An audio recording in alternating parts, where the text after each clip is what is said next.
Check, check. 1, 2, 3, audio test. Hello. Coming to you live in just about 15 seconds.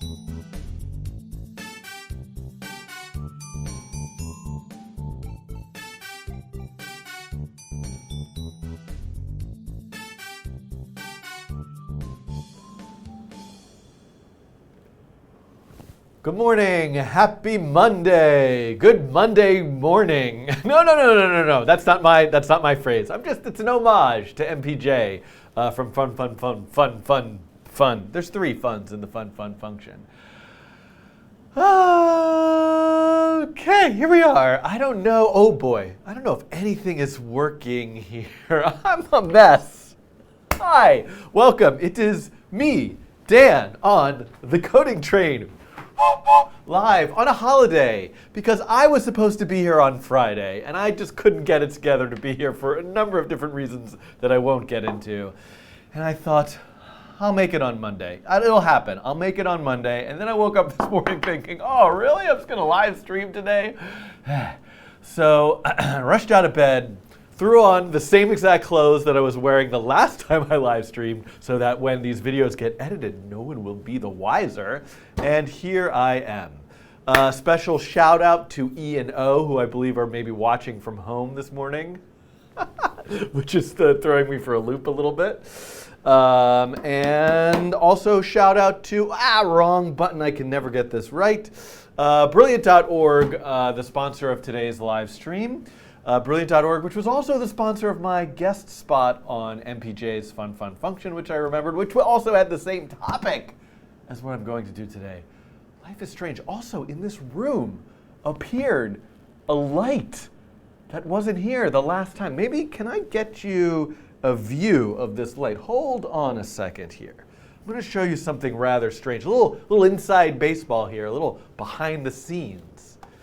And also, shout out to all of you who are watching this on a television, because apparently lots of people watch the coding train on a television, I have now learned. Brilliant.org/coding train. You can sign up for free and do a fun puzzle, a challenge. There's a computer science course. There's some other stuff I'll show you later. But you can also, if you're interested, get a discount, 20% off the premium subscription. Okay. Let me look. See, it's just much brighter in here right now. So I'm not sure if I need to do something about the lighting. But let me see if I can show you something. Yes. Okay. This is my little roaming camera, which I can point at me. Oh, it's upside down. But I can do this thing here. There we go. So look at the different in this. There's something about this camera that makes me look younger. Okay. So what I was going to show you is in this room here, right up there. This is a whole light on the ceiling that wasn't there the last time I was in this room. And I don't know where, it's a mystery. Like, why did it appear? Where did it come from? These are usually the lights that I use. You can see these are the lights that are on the wall in addition to the camera. And over here. But oddly enough, there's this extra light. Very strange. Okay, we don't need this. I don't know what I'm doing here.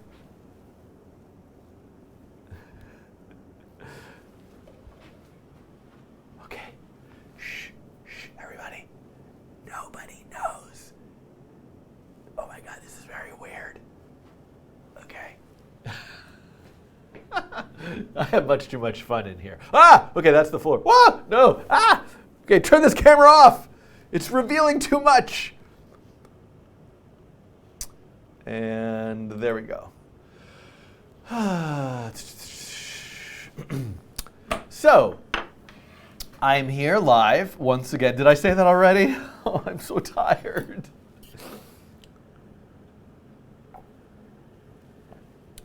But to be serious for a second. You know what? You know what? Actually, never mind. I think what we need to do is... Oh no! It's missing again. I didn't bring my random number. I didn't bring my random number book with me. Do you think I have a few minutes to go get it?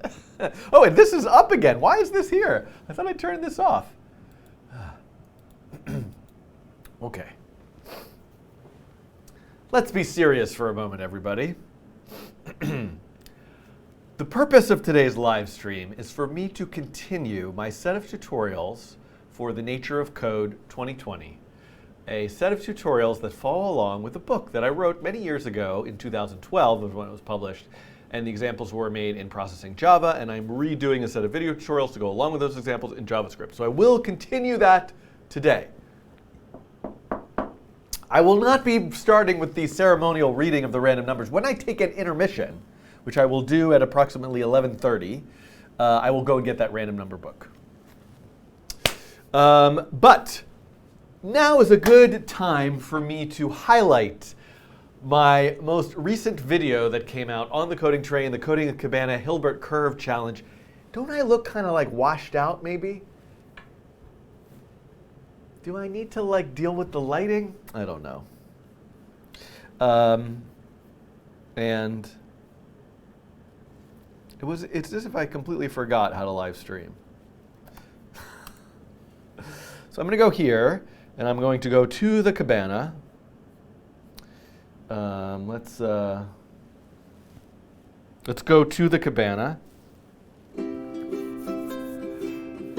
So I really would like to make a lot more of these. It certainly was, this particular video was watched quite a bit more than my usual uploads, so that was kind of nice to see.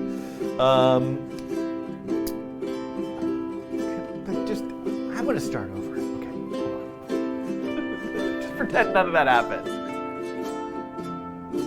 Okay, there we go.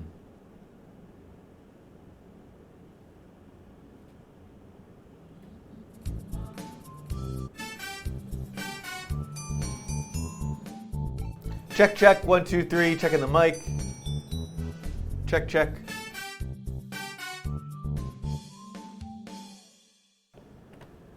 Hello, welcome to the Coding Train with me, your host, Dan Schiffman. It's a Monday morning. This is a bit of an unusual time for me to live stream. In fact, it's a holiday here in the United States. NYU is closed even today, but I did miss my live stream on Friday, so I am returning.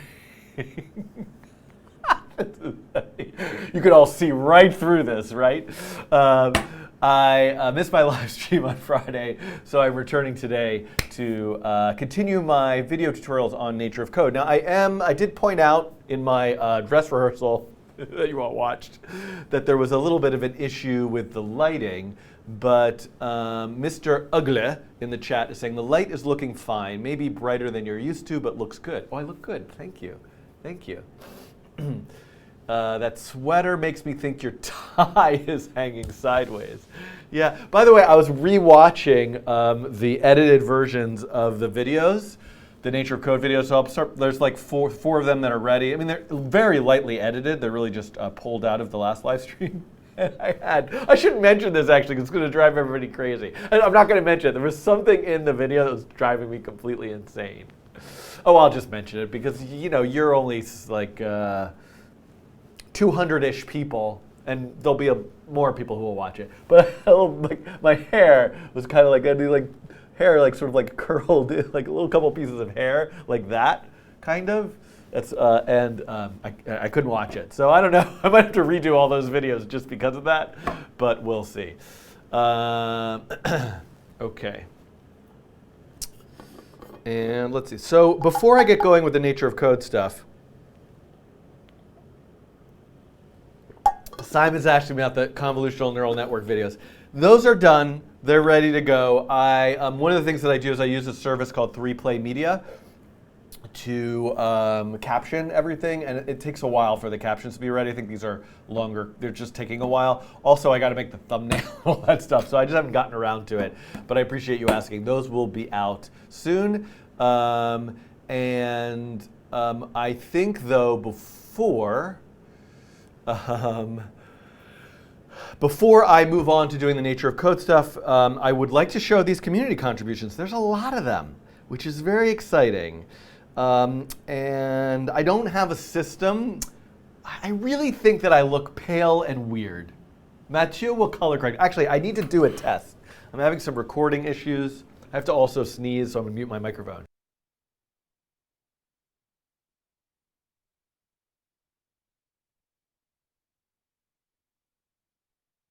Wow, I have a very serious sneeze. My sneeze is, I've set close to setting a world record in the sneeze department. I was coming over here because I was going to look for something that I've now forgotten.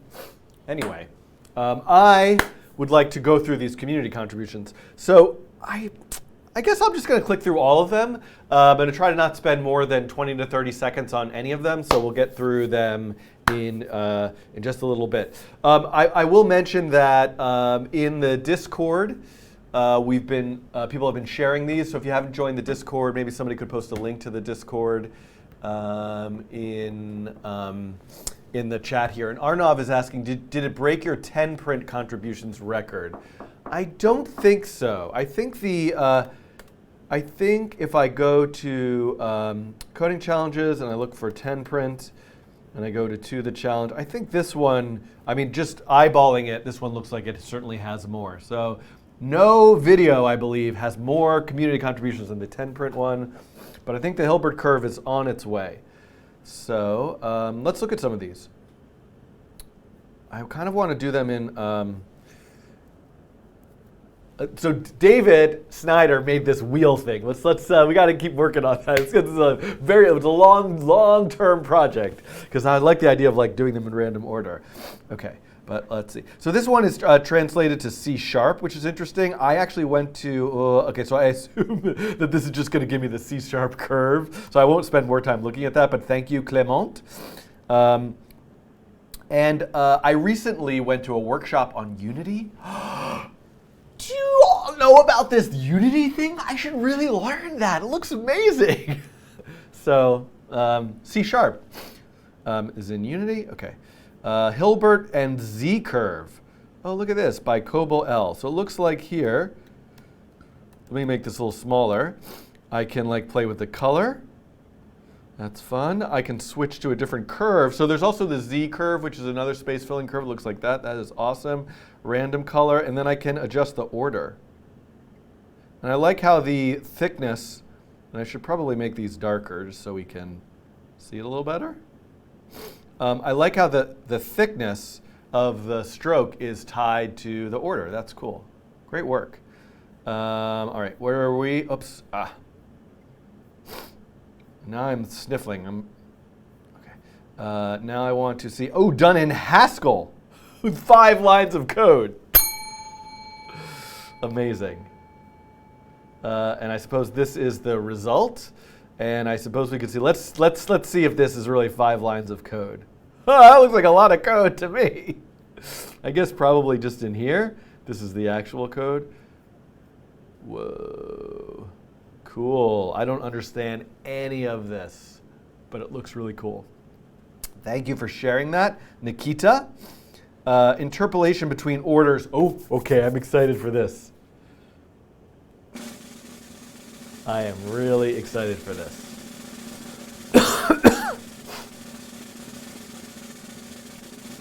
Yeah, there we go. This is what I was hoping to see. Really nice. There's something about it that doesn't feel like it's coming from, Yeah, it's coming, the corners kind of go. That is really cool. I don't mean this as a critique. It's a little bit different than the 3 blue, 1 brown, where I feel like somehow it pulls out from the center, if that makes any sense. Whereas this is like pulling out from the corners. That is really cool. I wanted to make a version of this myself, but didn't get around to doing so. Great work. Kay Weekman is pointing out that the Haskell one was refactored for making it easier to read. Okay. Driving a car. Oh, wait, no, zooms out. Sorry, I'm going to get to the driving a car. I'm going in order. Whoa, that is also so cool. Oh, I love this.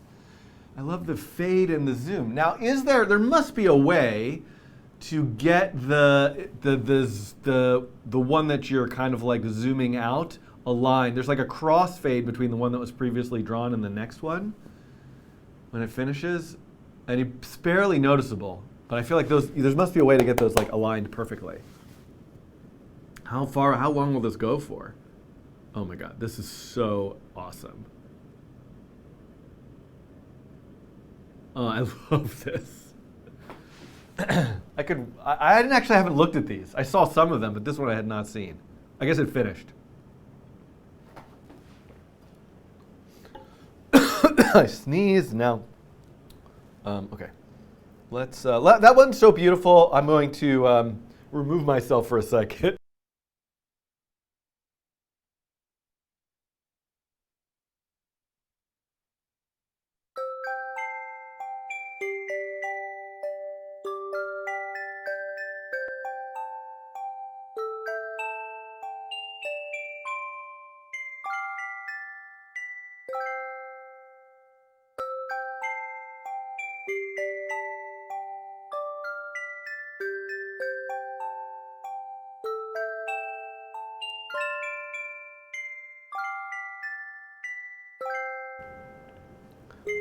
Okay.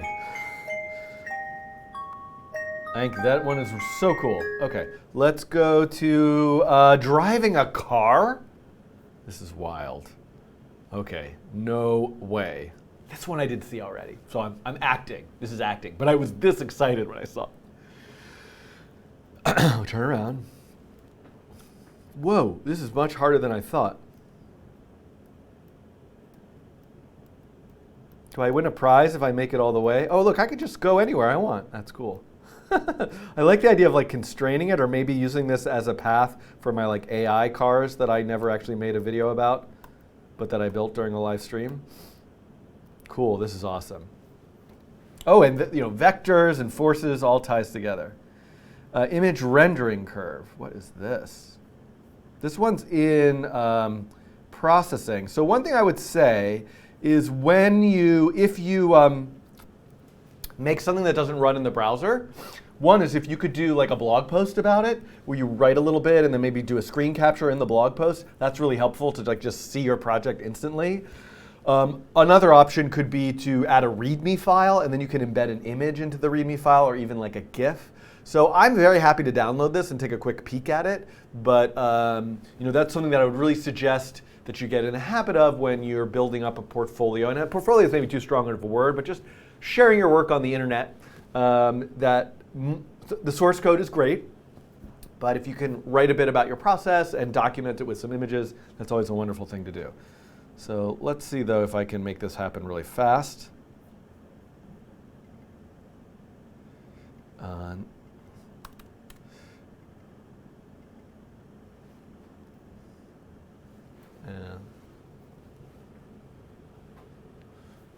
Okay, sure, no, yes, fine, whatever.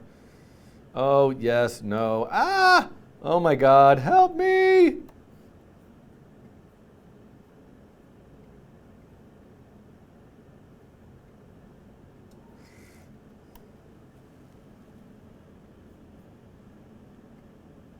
Cool. So it's doing the Hilbert curve and using the pixels from a particular image. That's wonderful. Thank you for sharing that.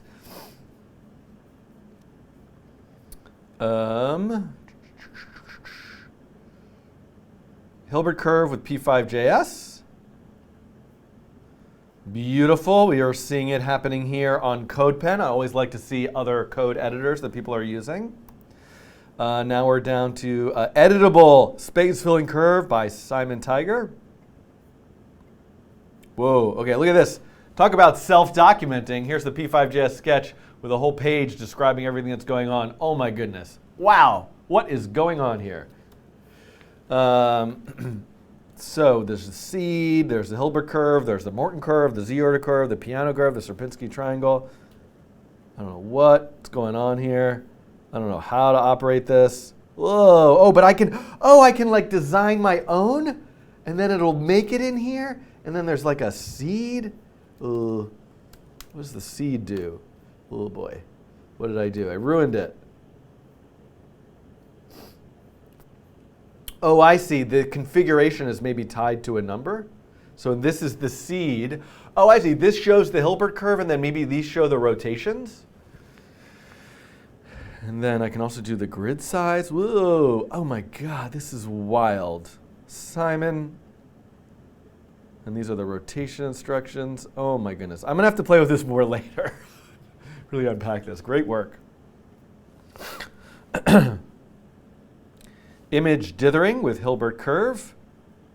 Ooh, okay. Oh, I can choose a file. Let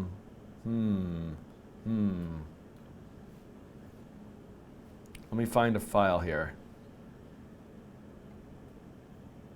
I've got a kitten image.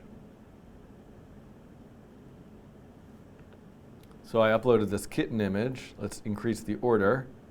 There we go. Cute. And now I can animate it.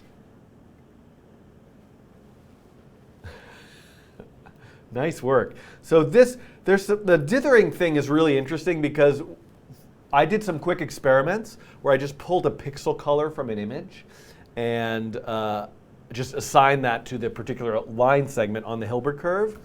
But the dithering process involves actually looking at pixels on the previous spot and the next spot along the Hilbert curve and looking at the difference between the brightness and then coloring that way. I'm going to have to take a break and get some water or something. I think I'm like allergic to this new light. Let's see if I can get through all these though. Hilbert's flower. Whoa! That is wild. This is some variation on the Hilbert's curve, probably changing like random angles or something, and it makes a nice flower pattern. I love that. Thank you, Brian New. Animated Hilbert curve. Oh, we've got more morphing. Yes, this is what I mean by it sort of feeling like it's morphing from the center, not the corners, if that makes any sense. So this is, I love these animations. And this one looks like it was done in Visual Basic. So this is what I mean by you can record a GIF and include it as part of your GitHub repo to help be able to see it real quick if it's not executable in the browser. Piano curve. Oh, yes, I wanted to see this. This is from K. Weekman. And, toggle mode. Whoa, I don't know what's going on here. There's an order slider, and I don't know what the toggling of the mode does, but I like it. Thank you for this. I'm going to have to look at this more later as well. Hilbert curve SVG from L-System. So L-System is another technique. I do have some videos on it for how you can generate a variety of different fractal patterns, one of which is the Hilbert curve. I like that I can just select rainbow. Ooh, that's awesome. And I guess this is rendering it as an SVG rather than canvas drawing. We have got the Gosper curve. Oh, look at that. That is so cool. I'm going to have to do... Oh, and then like the colors are cycling through it. I'm going to have to try doing something like this. And I can animate it. Oh, and I'm animating it and the colors. And this is like the animation speed. Wild. Okay, great work. Dragon curve. Oh, we've got a lot of different curves from David Snyder. Now, I'm having trouble seeing the difference visually between the dragon curve. Oh, maybe there's like an interface that I missed on this one. Oh, hold right click to pan, scroll to zoom, press any key, I see. So this one will cycle through different curves. Cool, I will play with that more later. I'm just moving quickly now. And Hilbert curve translated in Pygame. All right, let's take a look at a little bit of Python here. Woo, okay. Line intersection. Oh, I love a good line intersection function. Oh, there's a create vector function. Oh, nice. Just like in P5. Okay, thank you for all these wonderful community contributions. I am now going to move on to talking about vectors and nature of code again, but I need to take just like 2 minutes. I have a frog, a literal frog in my throat, and I will be right back. So let me put on some music for you. I'm just going to put the little intermission animation on. I'll be right back.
Okay, I'm back.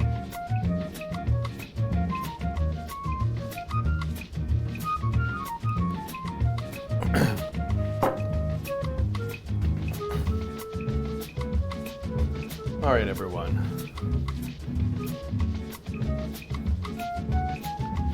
There's a lot of people watching today. I'm not sure why. I guess maybe it's a holiday here in the US and a lot of people are at home and are available to watch.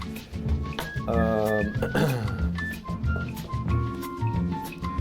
me kind of get myself situated here. Oh,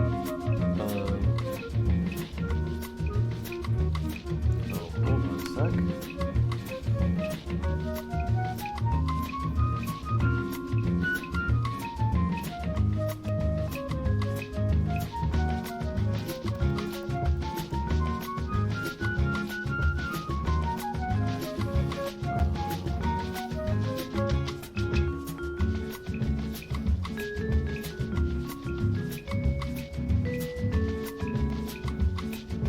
Whoa, what is going on?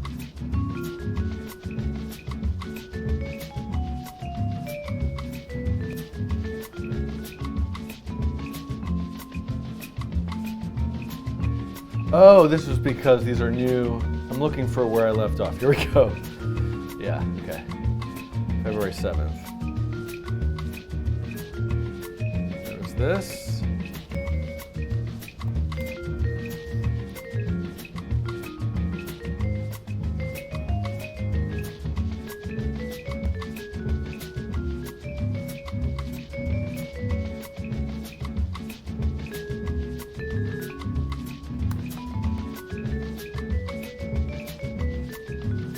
There we go. Okay.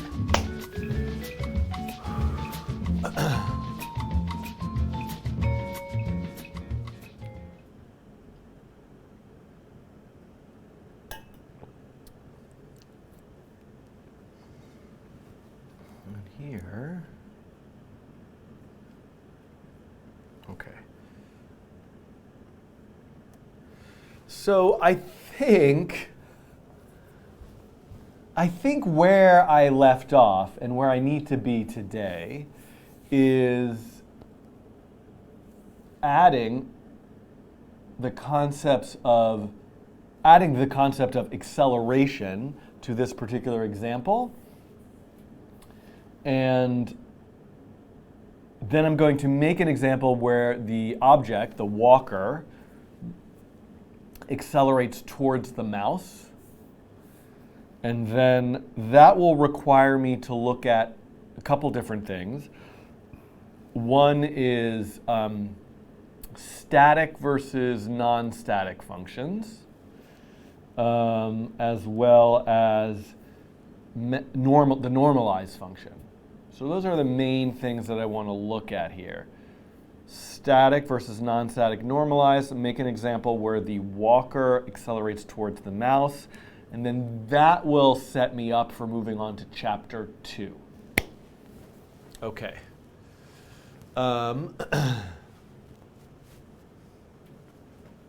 Now, before, I apologize for this, but last time I did my Nature of Code session, the separate backup recording failed. So I just want to check to see if that is working. Oh, of course, I didn't even start it. Sorry, I'm going to just check. Let me just hit multi-quarter. So I'm going to record for a couple minutes. And I will check that in a second.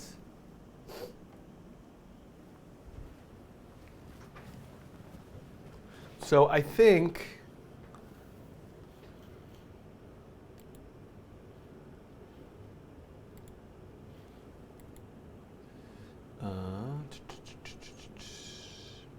and I lost the chat. Here we go. Okay.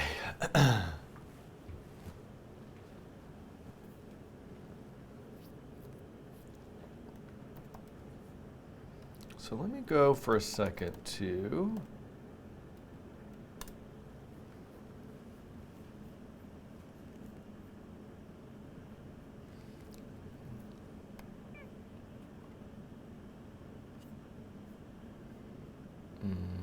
do I have it here?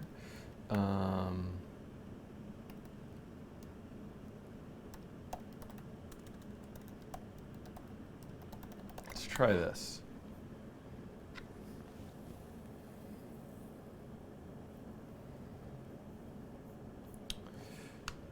I do chapter 2, NOC underscore 2, yeah, or actually underscore 1.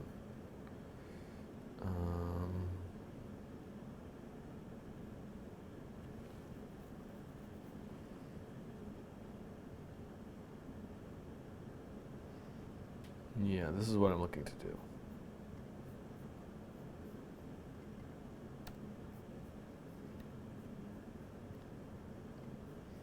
A quick little adjustment.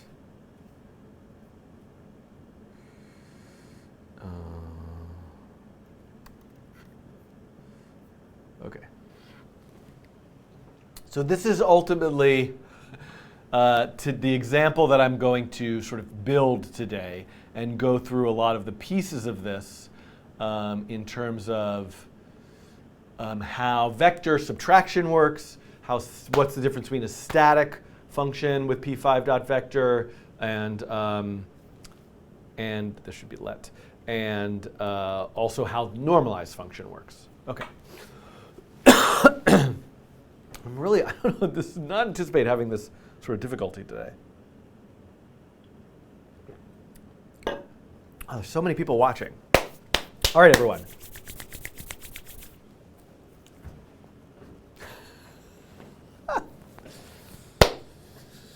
Oh, so I'm really concerned about the audio, but no one's complaining, so I guess it's fine.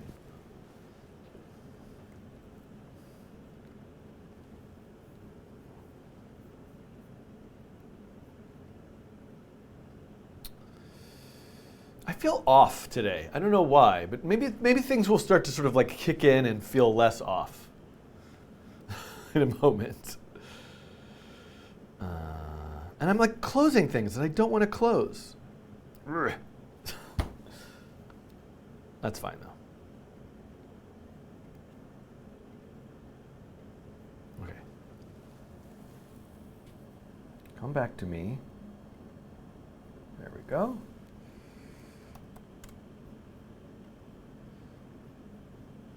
Everything's going to be fine. Everything's going to be fine. Okay. This is what was left in the last one. Now let me just check and make sure the recording system is working. I'm going to hit stop on it, and I'm going to just quickly take a quick peek at it. I apologize for doing this. Test, test. Mute my mic here.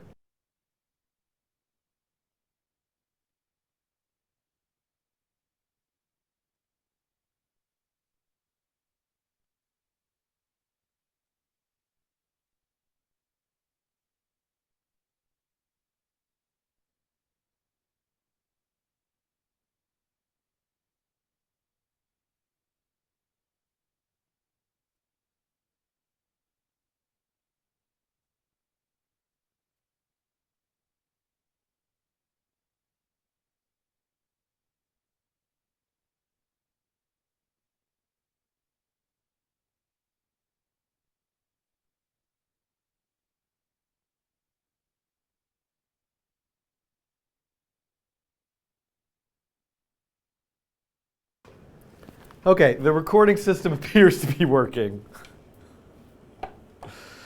I need a vacation. Okay, let me get back to here. Let me get back to here. Let me get back to here. And here we go.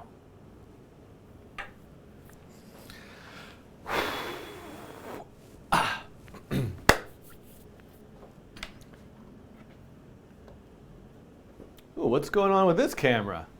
What happened to you, my little friend?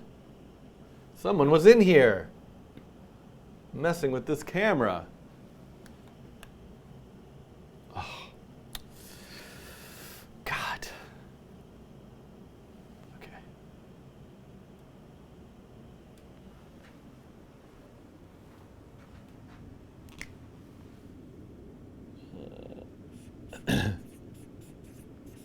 And you see that okay? It looks pretty in focus.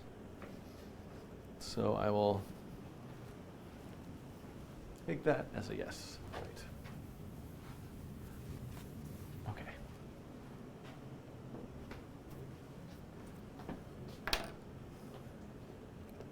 All right.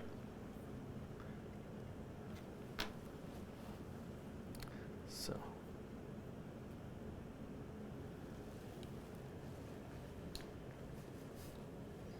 some actual content is happening now, 40 minutes in.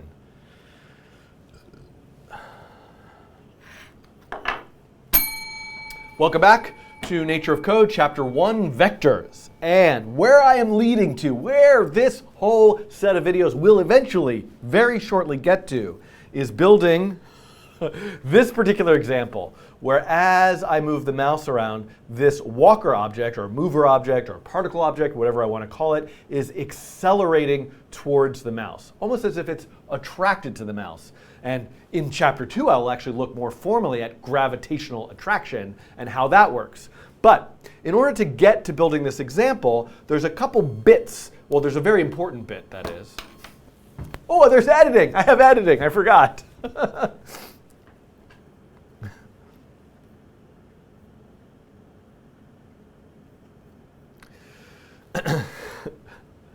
But before I get to building this example, I want to take the time to cover something known as a static function, because this idea of a static function is fundamental to how I'm going to work with P5 vectors in all of the examples. And in the previous video, I created this example that looked at what happens when you create a random vector. A vector always of length 1, but with any given random direction.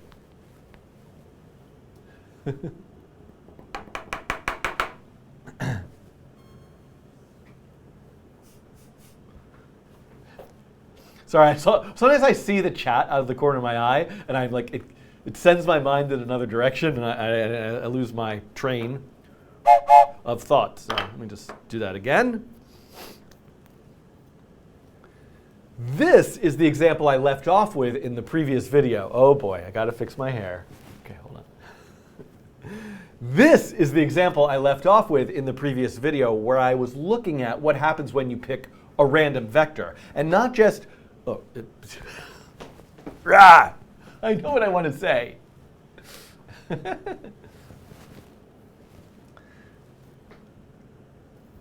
This is the example from the previous video where I looked at picking a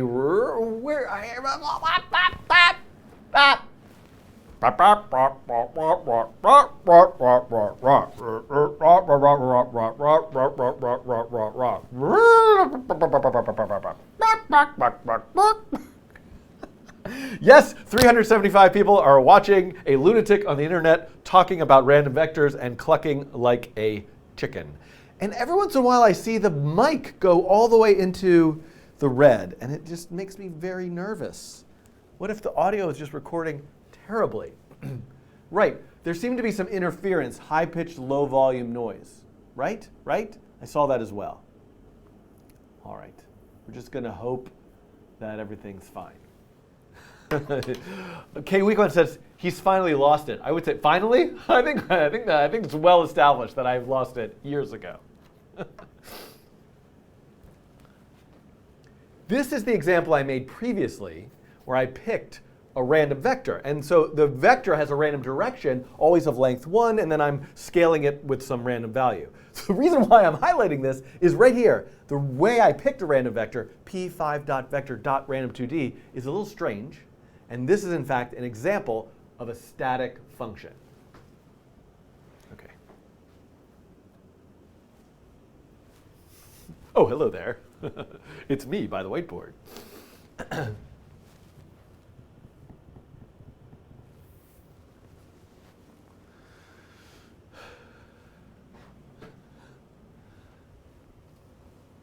Let's establish something.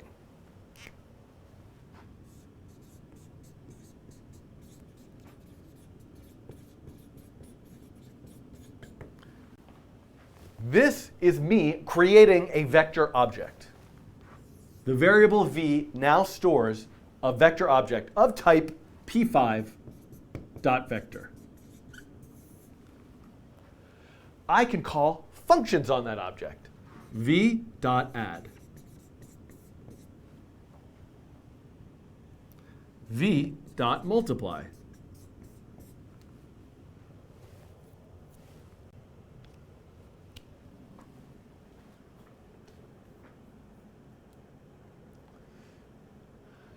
this is no different than what I was doing in my example with the walker. I make a walker object.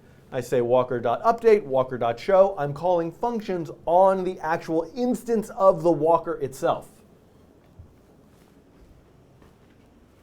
That's what I'm doing here, calling functions on the actual instance of the vector itself, the actual vector object v, which is a vector object, a p5 vector object. This is how, this is quite typical, I don't know what I'm saying here. I know what I'm saying here, but I'm saying it too many times. Don't need to say it this many times. This is conventionally how you've seen, this is conventionally how I've talked about and used object-oriented programming in my video tutorials, most of them. But there is another way.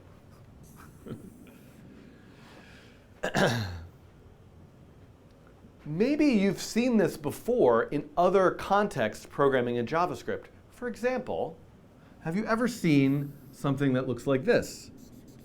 Math.random.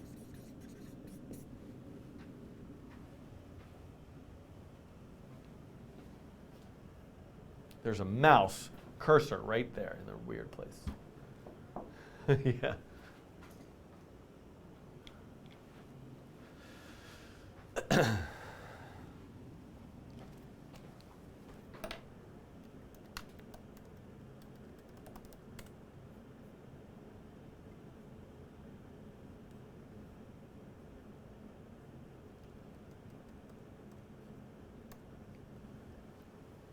This is the documentation page for the math.random function. Is math an object? And why does it have a capital letter? This looks very different than Walker with a lowercase, which I know is an object, dot update. But it's also something dot a function call.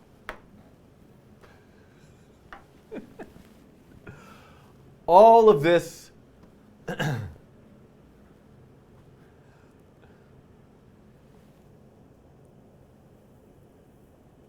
it's a good point. Someone's talking about why it was named mult instead of product or factor or scale. I kind of agree with that, actually. We should change that. I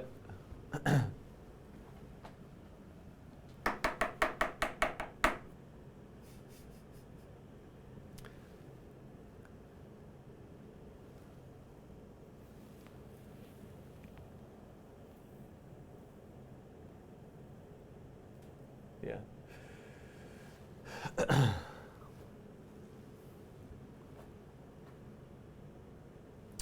Math is not an object instance.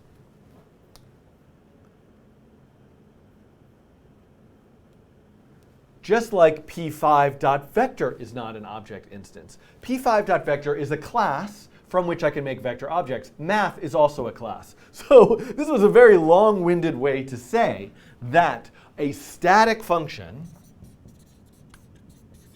is one that is called on the class name itself. p5.vector.add, for example. This is the static version of the add function. This is the regular, not static, the object method itself, add.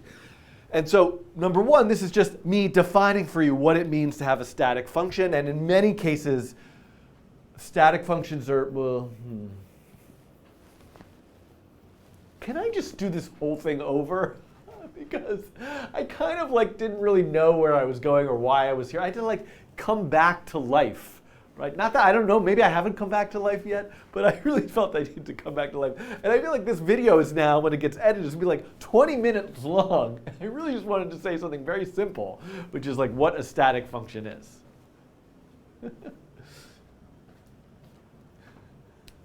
Or maybe I just need to get the random number book, as some people are pointing out.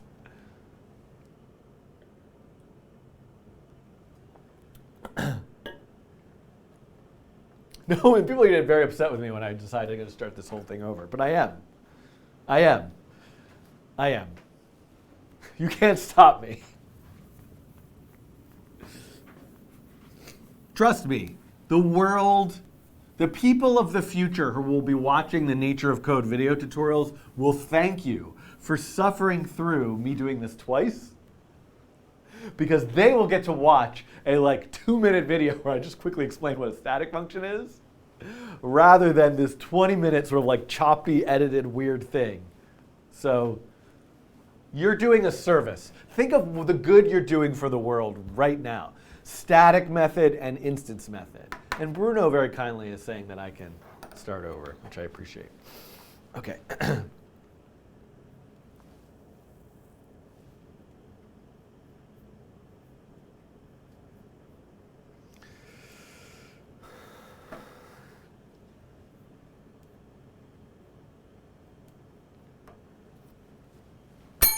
Hello, it is I, me, not you, but a person.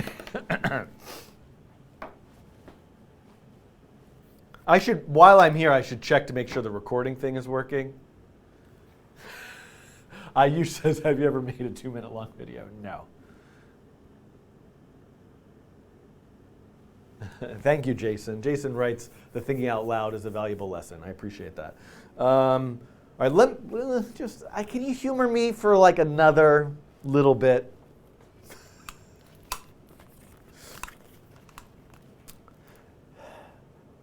We are the world. Okay. Let's see here. I got to turn this off.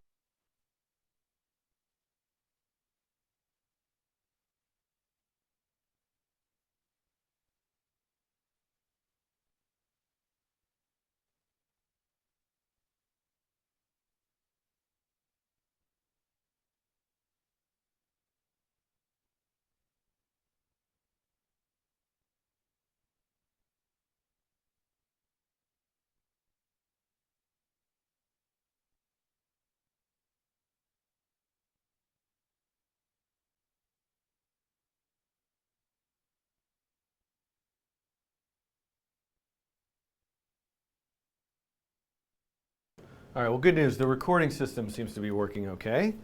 So I'm going to take that as a good sign. And then, as I lose viewer after viewer after viewer. And let me get the chat back here. I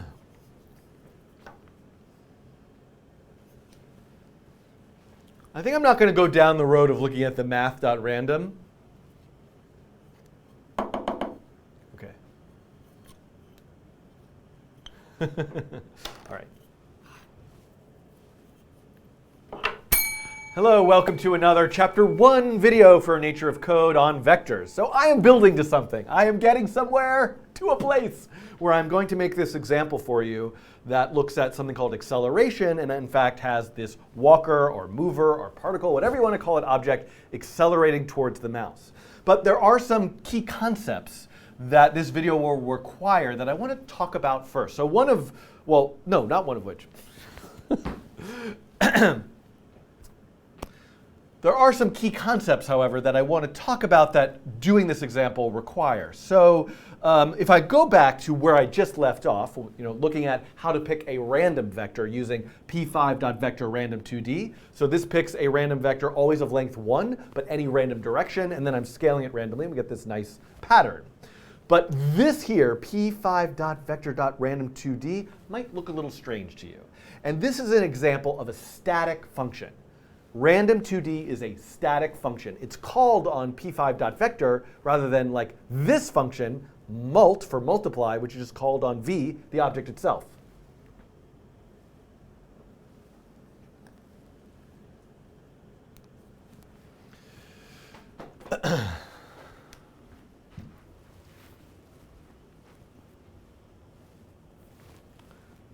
Let's look at this a bit more closely.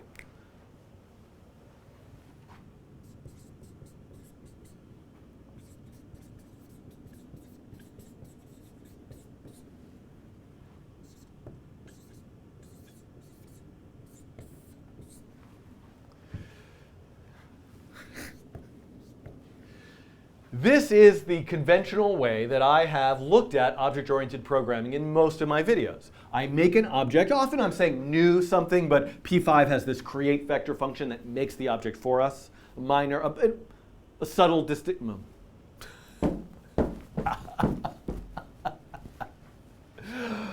Remember how I said I was going to redo this so I wouldn't have any problems? I got problems, a lot of them. This is the conventional way that I have looked at and described object-oriented programming in most of my videos. I have a variable v that I make an object. Now this is a little bit strange. God damn. No more starting over. No more. No, you are a bad video tutorial person maker thingy. Some days just aren't my days. The last time I did this, it went pretty well, I thought.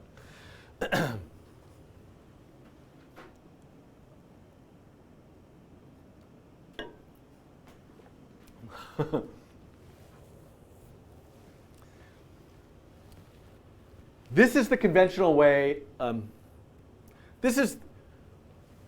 This is the conventional way that I have looked at object-oriented programming in most of my videos. I make an object, let v equals create vector. Now, truthfully, you'll more likely see something equals new something. But in this case, instead of saying new p5.vector, do I really want to talk about this? Do I need to? I hate that I have this create vector thing, which is just really throwing me off in this explanation. I cannot seem to manage to get. Gotta get that book of random numbers. Okay.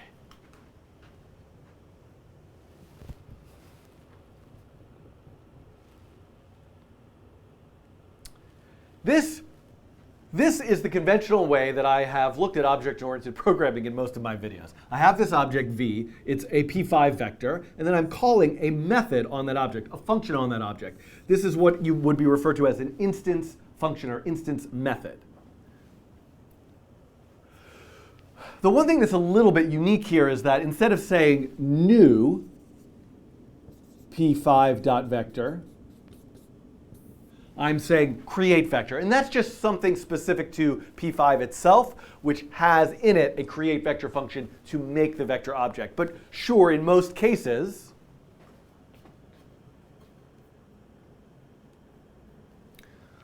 like this one right here, I'll be making a new walker object, and then I'm calling instance methods walker.update, walker.show. Those execute the code to run the functionality of this particular walker object.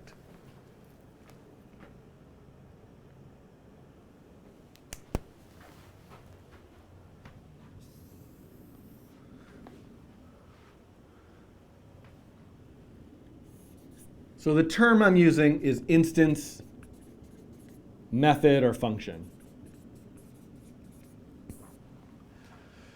A static method, a static function, is one that is not called specifically on an individual object itself, but rather on the class as a whole.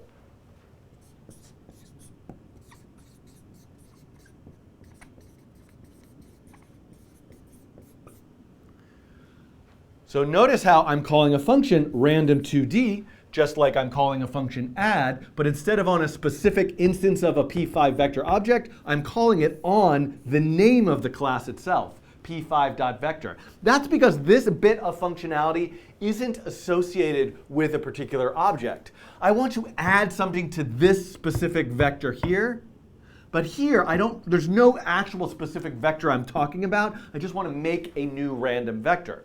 So this begs the question, why is it done this way?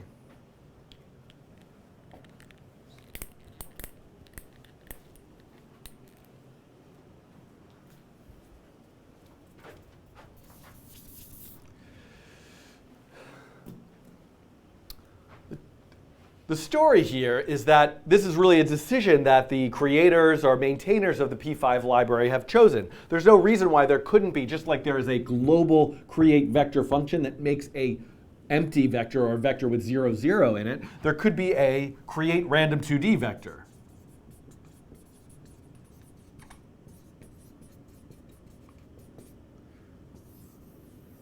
So this could be, I could be sitting here in an alternate parallel universe saying, this is the function to make a random 2D vector in P5.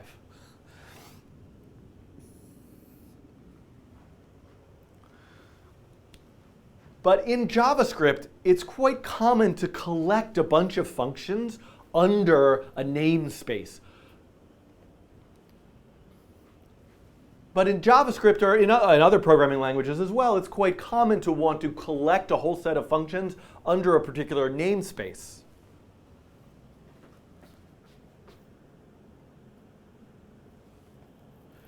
For example, maybe you've seen, oh, let me look here.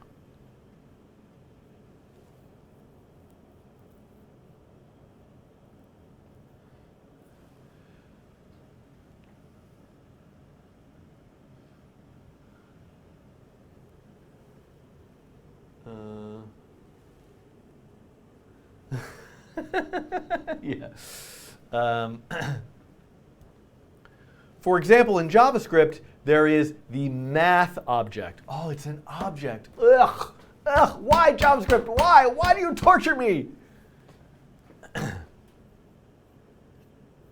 I'm just going to go to math.random.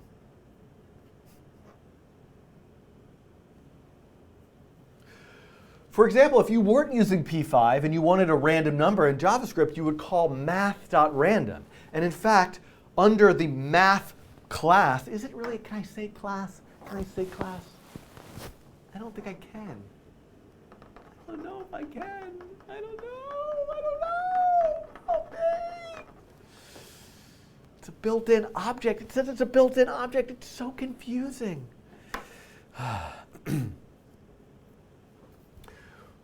For example, if I was working in Java, has anybody ever watched the Bon Appetit YouTube channel? So I got to talk to Mathieu about this because I was watching some of the videos and they're like kind of amazing, and I feel like we need to just adopt their I don't know, editing style. So anyway, we'll come back to that. Mathieu, I don't know if you might have skipped over this little like digression here when you're viewing this, but. No. All right. An object is one way to implement namespaces. I know. Object, class, it's also confusing. All right, so I'm going to gloss over this.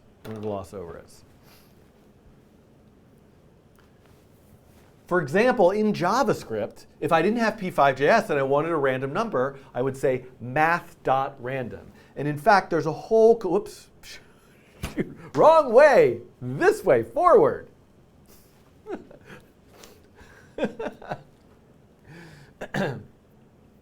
For example, in JavaScript, if it is a class, says Vimple. For example, in JavaScript, if I wanted a random number and I didn't have p5.js, I would call math.random.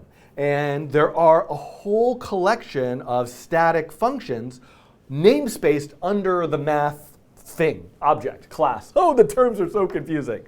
Math.max, math.min, math.pow, math.random, etc. So p5.js is actually a bit of an anomaly in that there are all these global functions. Normally, you wouldn't see that in a so-called proper JavaScript library.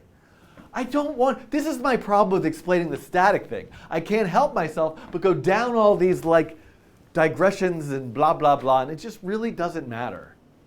It's not, yeah.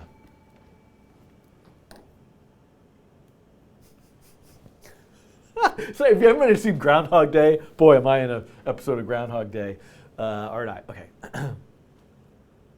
Yeah, it's not a class. I can't say class.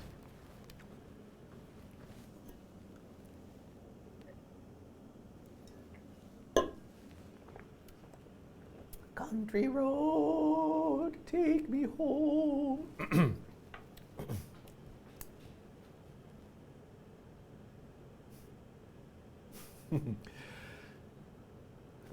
For example, in JavaScript, if I wanted to pick a random number and I didn't have p5.js, I would say math.random. And there are a whole collection of functions, mathematical functions, under the umbrella of math. They're namespaced under math. They're all static functions.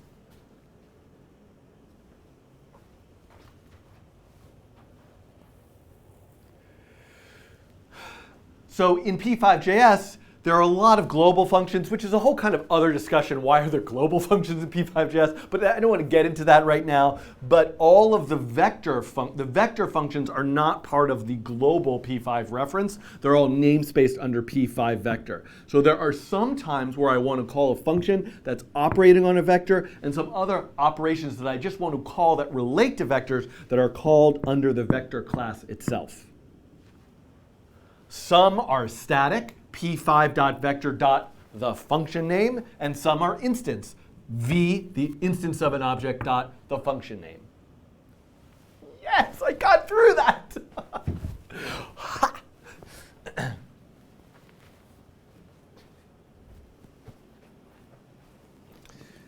Now, before I go on, maybe I won't use this weird rag.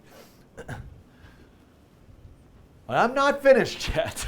Before I go on, I want to look at a practical example of why I might want to use a static version of the Oh, yeah.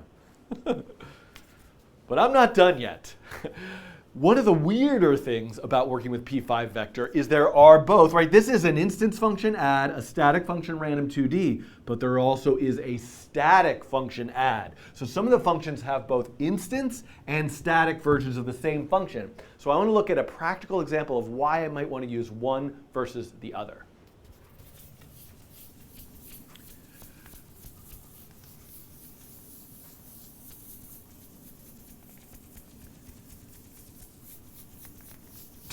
This eraser barely works.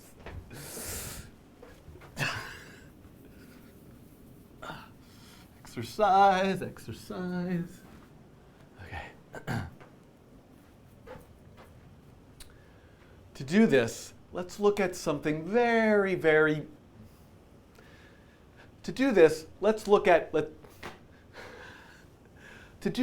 let's return to the world of scalar numbers, just single values themselves. Let's say I have the variable x, and it has the number 5. And then I also have the number, and we'll call it x speed, just to go back to when we were doing these kinds of motion algorithms without vectors. X speed equals 2. It's so normal that I might want to say x equals x plus x speed. I don't know, normal's the weird thing to say.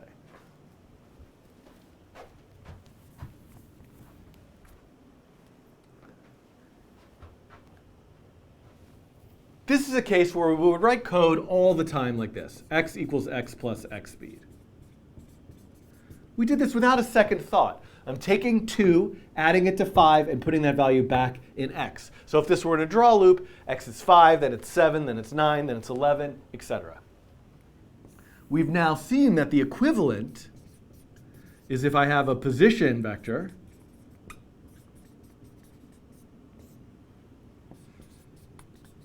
and I have a velocity vector,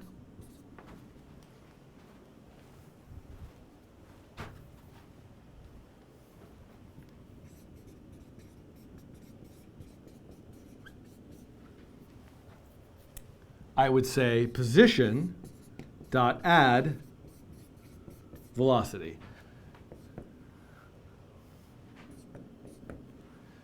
This is the equivalent of this. Taking velocity, adding it into This is the equivalent of this. Taking velocity, adding it to position, and saving it into itself. This is the equivalent of this, but with vectors. X changes by x speed, position changes by velocity. However, what if instead of doing it this way,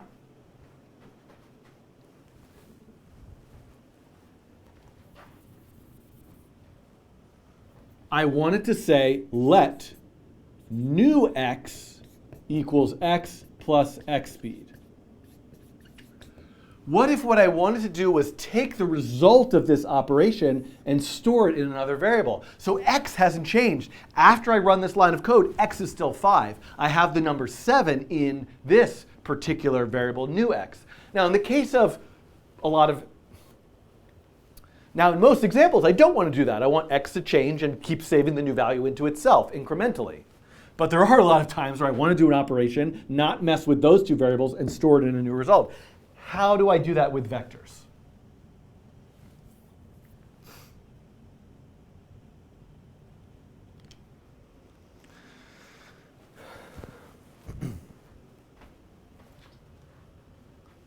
So your instinct might be, okay, maybe I'm going to have a new pause,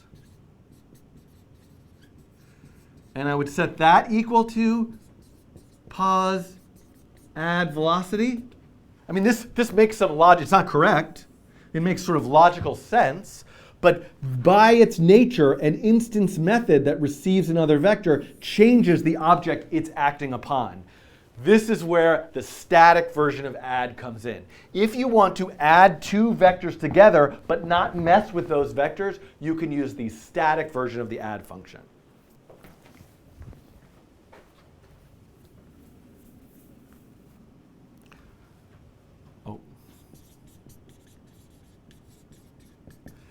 It's a bit wordy and the code looks a little awkward, but it works. Let new pause equal p5 dot vector dot add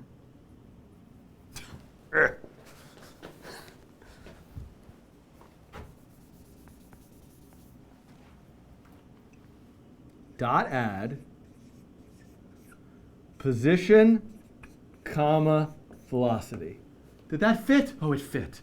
There you go. So if I want to add two vectors together and get the result in a new vector, I just need to call the static version of add, which is namespaced, stored under the p5 vector class itself.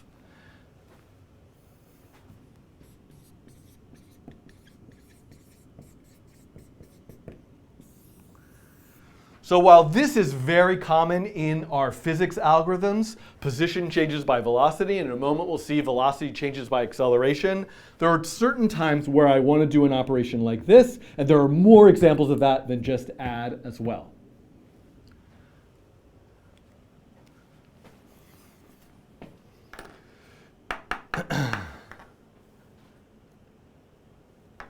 I know, right? Wouldn't it be nice if we could overload? Somebody told me there's a way to overload silence holds. Okay, let's take a little, no, let me try to like finish this off and then let's take a little digression.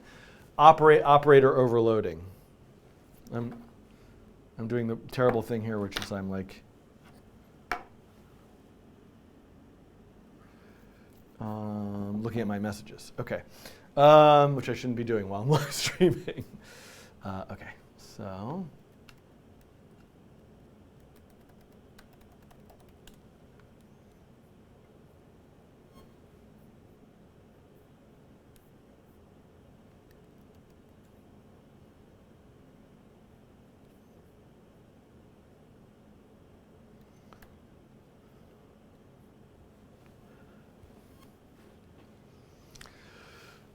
And this, in fact, is exactly what's demonstrated on the P5 reference. You can see here, v equals create vector, v.add. It actually changes its v's components themselves versus having v1 and v2, and then saying p5.vector add v1 and v2, and putting that in a new vector v3. So hopefully now this video gives you a bit of a sense of what the difference between a static method is and an instance method. And by the way, I'm just, for better or worse, kind of using the word method and function interchangeably. Technically speaking, a method is a function that's part of a class in an object, and a function as well, a function that exists maybe on its own. But I'm a little bit loosey-goosey with this stuff, so I'm using them interchangeably. But the point of this video was to give you a sense of what static functions are and instance functions, static methods or instance methods. And now, as we move forward and start to work with more vector operations in future videos and examples, you'll have a sense of why I might be picking one versus the other in different cases. And this is going to come up in exactly the next example I'm going to demonstrate that's working with an acceleration vector. All right? So maybe you've decided, forget about this. This is where I draw the line. This static method stuff, it drove me crazy. I'm out. I'm out. But if you're not, if you want to keep going with Nature of Code, I'll see you in the next video. Bye.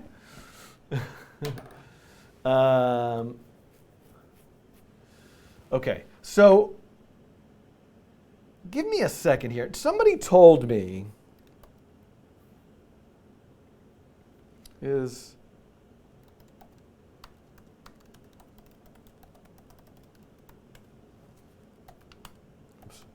All right, so it's there. I was told that there's a way to use value of. So I need to look into this. That maybe if I use value of, that I can overload the operators.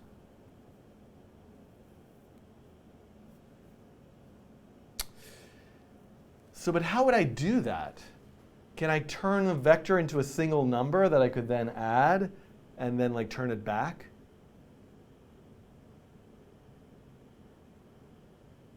No, don't go into operation overload. I have a meeting in 2 hours, writes Amr. I guess I don't want to look at this right now. But yeah, I guess you can do, so you can do object overloading in JavaScript with this value of function. But it needs to be a single value. So there's no way, could I do some kind of crazy bit operation to like trick it into having like two values? I don't think so. So I don't think that's going to work. But that was interesting suggestion. All right, everybody, I am going to take a break. And I am going to go get my random number book. And when I come back with my random number book, I will read some random numbers, and all will be well in the universe. But before I do that, let me tell you about today's sponsor of Brilliant.org. I have talked about Brilliant.org on a number of occasions. It's a website I really do use myself and quite enjoy it because I'm a person who likes interactive puzzles and learning new things and math and science and logic and computer stuff. And there's much more there on Brilliant.org than just those topics, but it's an interactive lifelong learning website. You can sign up for free. Just go to Brilliant.org/codingtrain, and there's lots of stuff you can do for free. And just enjoy it for free. There are certain courses and things that get unlocked if you want a premium account.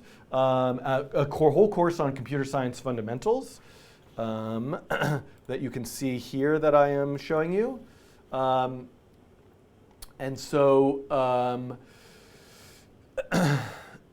what I really like about these courses, it has like all this like drag and drop functionality and pseudocode, so you can really like think about how programs work and how they're structured. You don't actually have to just write the code yourself. So you can do a lot of this just through pseudocode and interactivity without getting bogged down in the syntax.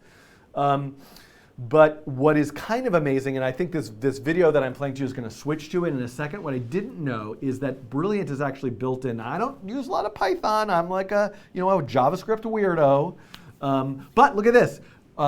Brilliant has actually built Python into the browser, so you can write and execute the algorithms you've learned using Python syntax. So if you want something that complements your learning, maybe watching a lunatic on the internet like me talk about programming and like saying the same things over and over and over again is what you enjoy, great. But another way of learning is through reading and interactivity and a website like brilliant.org. So one of the things that I love about Brilliant, really my favorite part of the website is, and if I go to it, these daily challenges.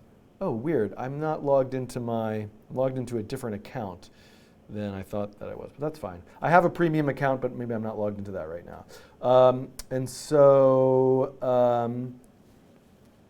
let's do this. I like card things. Let's do this one. And let's see if we can sort this out. I'm going to take this banner off so we can see it. Sometimes it's intuitive to reason logically. When we are thinking about real-world situations, we have common sense and experience to help us out. Consider police searching for a spy. They know the following. If a person is a spy, they'll have a recording device at the event. Which people should the police search in order to find the spy? Well, the people with the recording device. But that doesn't automatically mean, so there's like a trick here. Let's keep going. So you can read this explanation and look at it, but let's look at the challenge. The cards below have colored hearts, numbers, or letters printed on them on either side. How many cards need to be turned over to test whether the following assertion is true? I think I know the answer to this. I looked at it earlier. I didn't actually click on it, but I did look at it earlier because I like this one. So I'm going to let you think about it for a second. I'm going to see what the chat is saying.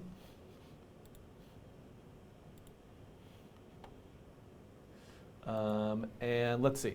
If a card has a blue heart on one side, then it has a number on the other side. Is that true or false? So obviously, if I could just check all four of them, I would know.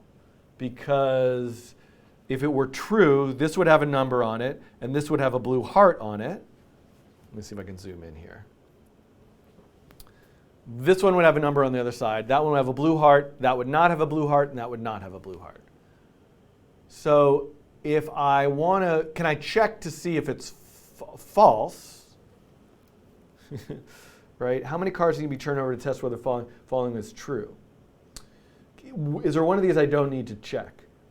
Right. So for example, the one with the 2 doesn't matter because this is only saying, this is the trick, right? It's only saying if it has a blue heart on one side, it has a number on the other side. That doesn't mean it could have a number on the other side even if it doesn't have a blue heart on the other side. So the 2 is irrelevant. But if either of those, well, if the blue heart, and the blue heart doesn't even matter. Oh, no, it does. So I have to check the blue heart one to see if it has a number on the other side. And then the other 2 I have to check to make sure they don't have a blue heart. Because they have the blue heart on the other side, they don't have a number on this side, then that can't be true. So the answer should be 3. And once again, I have my 1-day streak. I don't have to look into why I'm like logged into the wrong account here. Did you get that right? But I also have to check this one. I kind of want to be able to click these. So this would be a fun little, if I had some time, I would make like a P5JS version of this, which you could do, and where you click on them and it flips them over. This reminds me of the Monty Hall problem. Is there a prize behind the door and do you want to switch doors? That I should really talk about in a video. I love that problem. It's a sort of classic problem in Bayesian probability. I'd be shocked if there's nothing Bayesian on this website. There we go. I can definitely find some Bayesian stuff here. So you could learn about that. So again, I encourage you to check out brilliant.org/coding train. You can sign up there for free. Lets them know that you found it through the coding train, which is a nice, friendly thing to do. If you want one way to support the coding train, support, don't support, whatever you want to do is a-okay with me. That's one option. And then, of course, if you really love premium, if you love Brilliant and want the premium subscription to unlock all of the courses, if you go through that link, you'll get a 20% discount. The first 200 people will get a 20% discount. Okay, I am going to take a break. When I come back, I am going to do one more example. I am going to build that example that involves accelerating this one here. I'm going to look at how to have an object, a mover object, accelerate towards the mouse. And I'm going to play with that in a variety of different ways and talk about the math behind this. And that will wrap up chapter 1 on vectors. Okay. So I will see you in about 5 minutes. I'm going to go find the random number book, get some more water, and kind of reset my brain.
And we're back.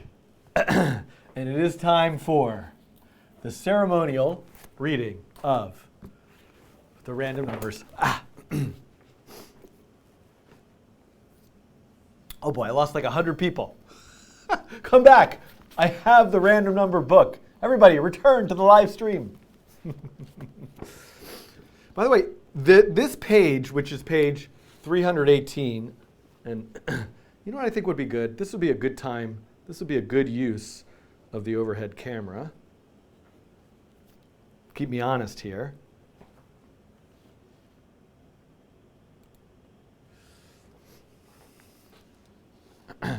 Well, now I want to flip it. I have to sneeze again. This is where everything went wrong in the first place. Quick, mute the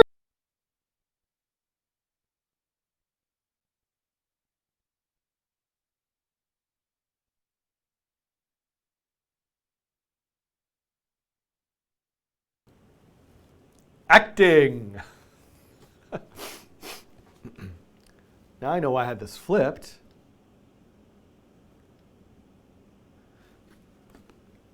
No. Woo! That was a real sneeze. Maybe I'm allergic to the random numbers? That couldn't be. No. That would be such a disaster. But this page 318 to 319, I always open to.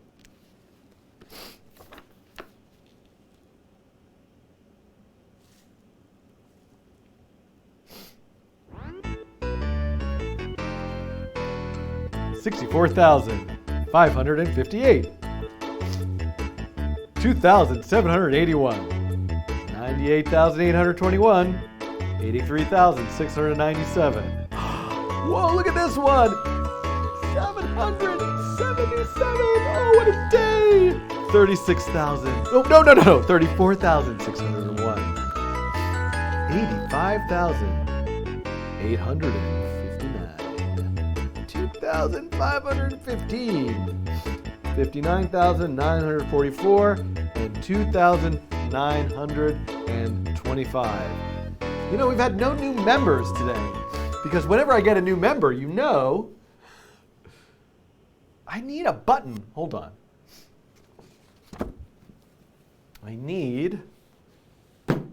Hold on a second. We're going to do something exciting here. Do I not have it? Let me just create. Not a scene, a source, overhead, and that's the scene.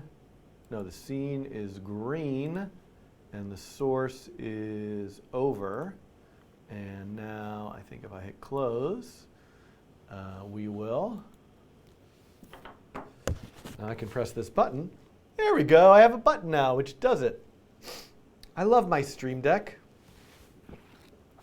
Hit me up, El Gato. They actually already have. Sorry, I didn't respond to your email, El Gato. Okay. Wait, I need another 30 seconds of this break.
Okay.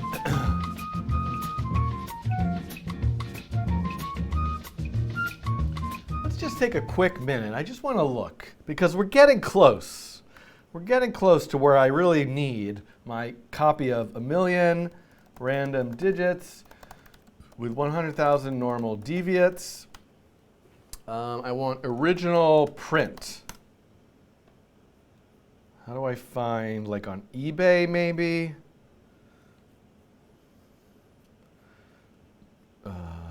Let's go to like, oh, this is very bad. I should not, I'm not logged in or anything, am I? So let's see, 1,000,000 random digits with 100,000 normal deviates. Here, this is what I'm looking for. 1955. But see, this is a problem for me. At least a few dozen missing pages, several pages. I don't mind the pencil marks, tape on the spine. I don't mind that. 1955 is good, but missing pages is an issue for me. I feel like I need, money is no object here. I will spend all of my coding train riches on an original print of this book. I mean, I guess within reason. Wow, it really wants me to log in. Thanks for like just popping up stuff that I don't want you to pop up.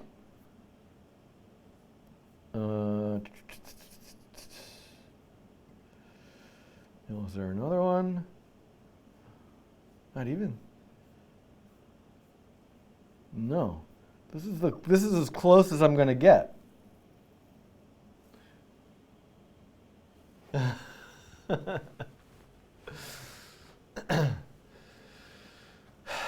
So, the missing pages are chosen at random. Thank you, Ayaya. Good to know our money is spent responsibly. Yes, you could, if you join now, your money, your membership money will go to my finding an original, but there's got to be one, right? All right, internet, help me out. Help me out. Find me somebody selling one without missing pages. I will buy it. I will purchase it. I must be authenticated somehow.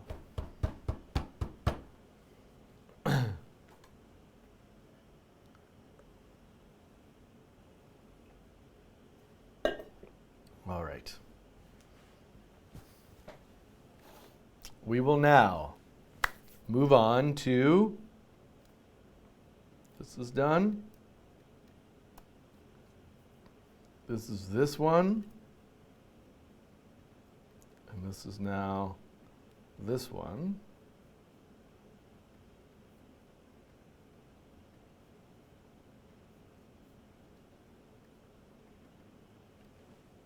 Did I cover this? Did I make this change in that video? Do you mind humoring? Let me just check something. Okay, hold on.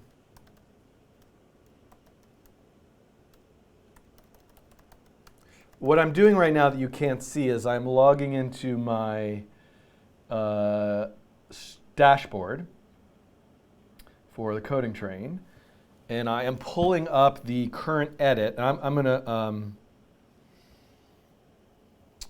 I am pulling up the current edit of NOC vector 3. So this was so there's vector 2, view on YouTube. Welcome back to the second video And one about vectors. vector 3. Hello. I can close this. I can go in a number of different directions here. And let me just zoom in a little bit. All right. So what I'm looking for, and you can see my screen again. So these are the unlisted, edited versions of the videos that will eventually soon come out with me wearing the same clothes. Even wear the same shirt. I don't think I have the same undershirt on. Like this is the current undershirt that I'm wearing. I don't know what it is, if anyone can deduce what it is in those videos. I will show you the part about my hair that's bothering me. But this was number 2, where where I go through this stuff, and then where do I end? Random vectors, as opposed to picking random and x and next and operations. Velocity also Okay, has. so I left this off with -1, comma 1 there. And then this one, On working with vectors and p this is where I'm talking about the whole random stuff. function like random 2D, which is after that, okay.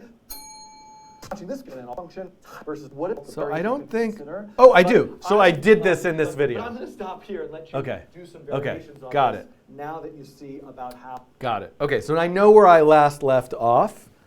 And I did leave off with it here, but I've already duplicated this, so I can move on. And I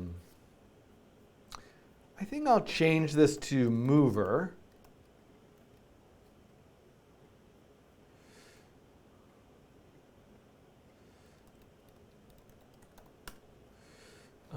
And mover, mover, mover.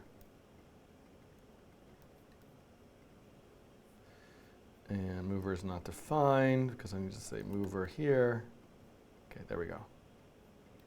Okay. All right.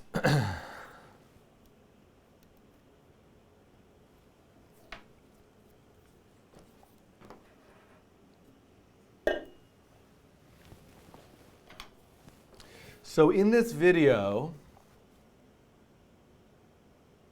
do I want to do a separate video that just talks about normalize and setmag? I think that I do. I mean, I could talk about it in the context of this example, but I think it might be nice to have it as its own standalone thing so I could point people to it when they want to know what normalize is. Ah! Ah!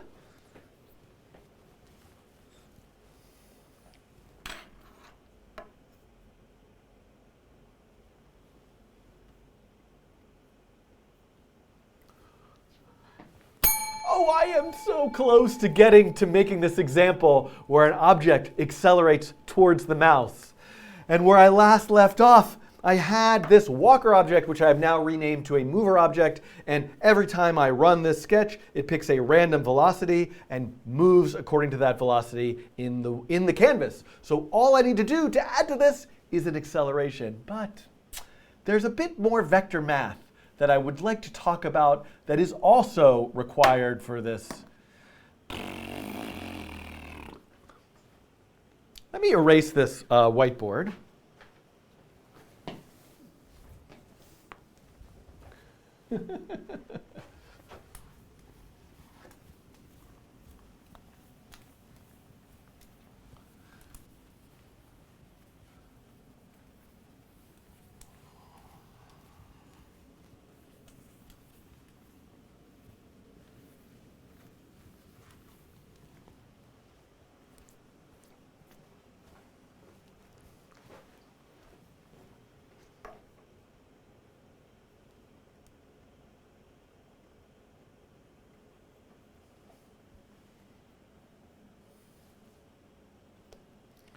And random vectors.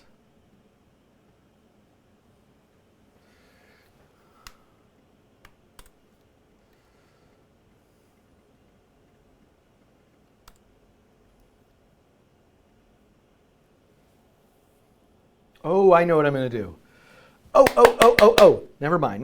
Got it, everybody. Woo! Got it. Oh, I'm excited. All right, I know what I'm going to do.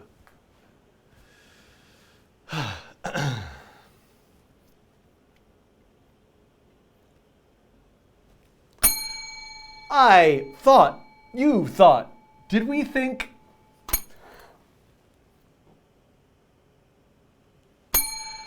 I am so close to getting to this example where I am going to have a mover object or walker or particle, whatever I'm calling it.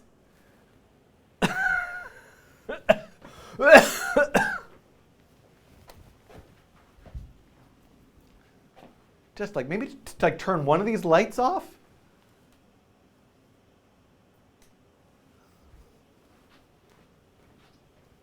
Better? Worse? I think I have to turn the lights on.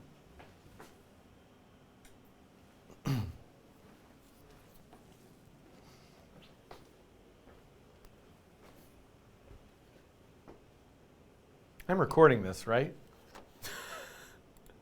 Yes.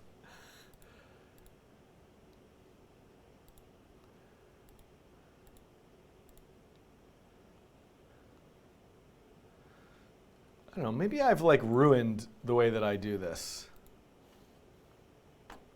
So it takes me so long now.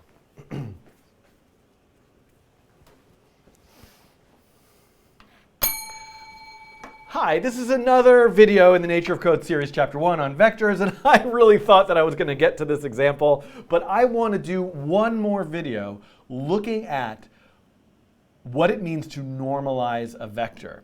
So this is going to be fundamental to how I create this example where this particular mover object is accelerating towards the mouse. Wherever I move the mouse, there it goes. It's going to sort of follow the mouse, and I can sort of play with a bunch of parameters in this system. I'm getting there.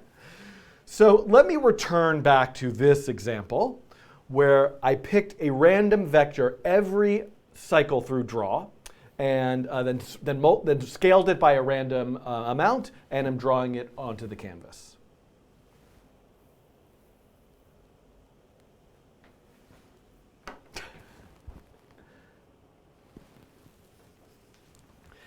There's not really a good reason why I keep doing this over and over again. Sometimes I just have oh, people returned. You've come back. Hi. All right. No more monkeying around here. No more fooling around. I got you. Serious time. Hello, welcome to another video in Nature of Code, Chapter 1 Vectors series. I really thought that in this video I was going to start making this example. I almost have arrived there where this mover object is accelerating towards the mouse. But there's a particular math function that I'm going to need for this example that I want to cover in a separate video, and that's the normalize function. I want to look at how I deal with and calculate the magnitude of a vector, how I normalize a vector, what does that even mean, and the way that I'm going to do this is look at creating a vector between the mouse and the center of the canvas itself. So let me talk about what oh, goodbye whiteboard, no signal.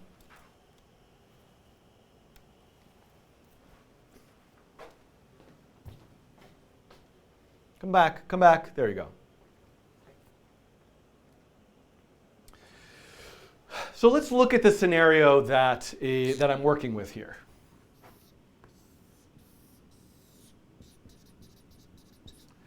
I have a P5 canvas. I'm going to have an object at some location. Let's just assume right now that it's at the center of the window, the canvas. And then the mouse is going to be somewhere. That's the weirdest looking mouse arrow ever.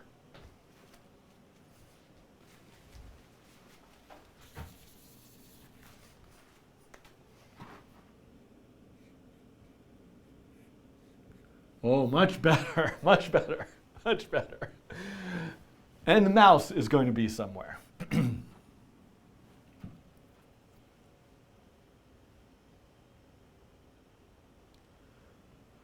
What if what I want is a vector that represents the difference between the center and the mouse? I want a vector that points from this location to this location. How would I get that vector?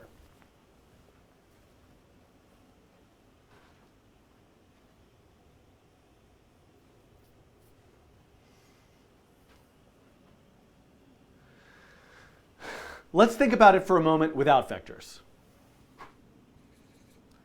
Say this is the location 400, 10. And this here is the location 200, 200. Not exactly to scale.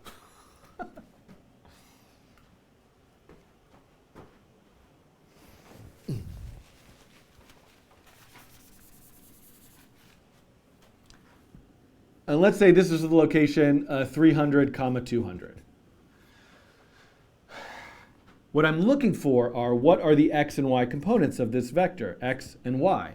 Well, I could say that this is 100, right? Because it's 400 minus 300. 400 minus 300, that's the x value.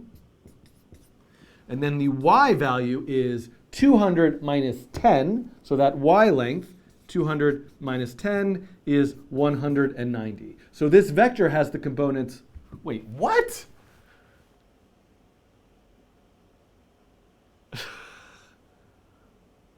I did not draw this anywhere remotely close to scale. Yes, because if this were actually 600 wide, let me start this over.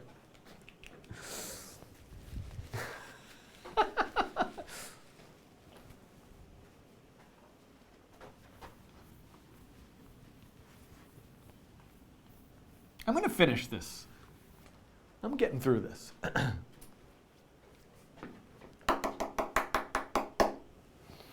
The scenario I want to look at is as follows. I have a canvas, and I have some mover on the canvas, a particle somewhere. Let's just position it in the center. Let's say this is 600 by 400. It's not exactly drawn to scale, but close enough. So this is 300, 200. Then I have the mouse. I'm moving my mouse around somewhere, and let's say I have the mouse over here. I'm going to try to draw a mouse arrow. And we'll call this location 580, 20. What I'm looking to do is figure out how do I calculate, if I know this position and this position, a vector that points from one to the other. If I want this particular particle to accelerate towards the mouse, how do I calculate this particular vector?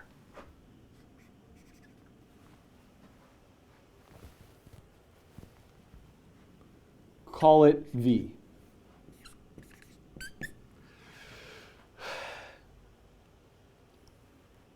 Well, when I say calculate the vector, what I'm really looking for is the x component and the y component. So v dot x equals what? 580 minus 300. So 580 minus 300, that's 280. V dot y equals 200 minus 20. This length is 180. So this vector is 280, 180.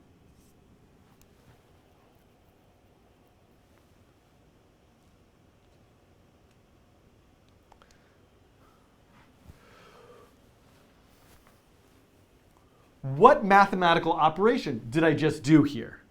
I have two vectors, really. I have this vector, which I'll call position, and I have this vector, which I'll call mouse. What I did is I said mouse minus position gives me v. V equals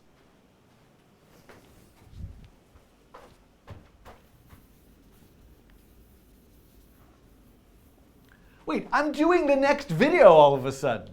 This is so weird. What's wrong with me? I just wanted to talk about normalize. Shoot. I guess this is going to be what it's going to be. V equals mouse minus position. Let's confirm that this is the case. I'm going to take this vector mouse, which looks like this. Remember, when I add vectors, I put them end to end. So this vector mouse plus position would be this. Right? This would be mouse plus position, but I want to say mouse minus position. So all I have to do is reverse this vector. And then this, if this is, position, and this vector is mouse, this vector is v. Oh, whoa, whoa, whoa, whoa, whoa, whoa, whoa. No, no, no. Not right, not right. Not right.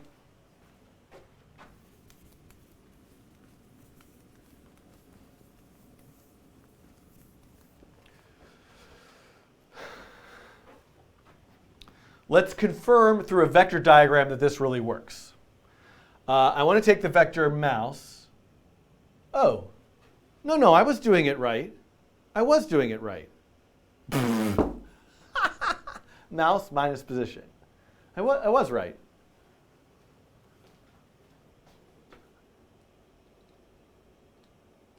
I'm just looking at the chat. All right, well, I guess I have to do this again now. Let's confirm through a diagram that the subtract operation is really what I want here. So if I take this vector mouse and draw it down here, and it's just approximate, right? If I were to take mouse plus position, I would put them end to end. Position like this. So this is position, and I'm going off the, I went out of your point of view because I really can get this.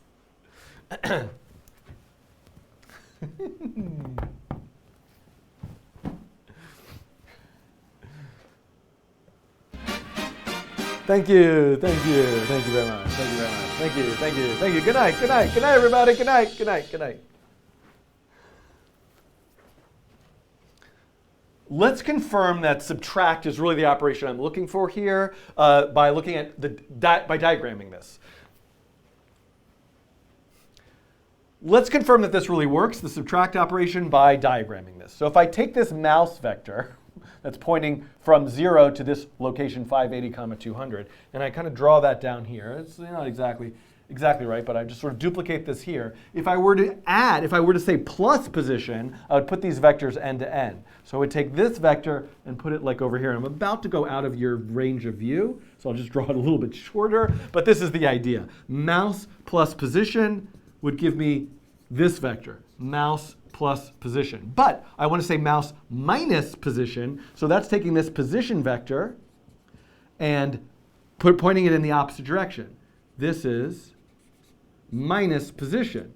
So mouse minus position is this vector v right here, and you can see that matches up with that. So this is how it works. So if I want a vector that points from one position to another position in 2D space, from point A to point B, I just say B minus A.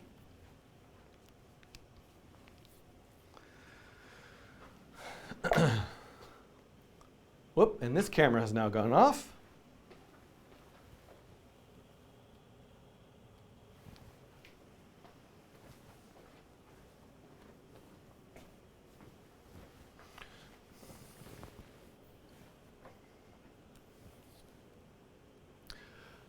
Let's put that into this example here.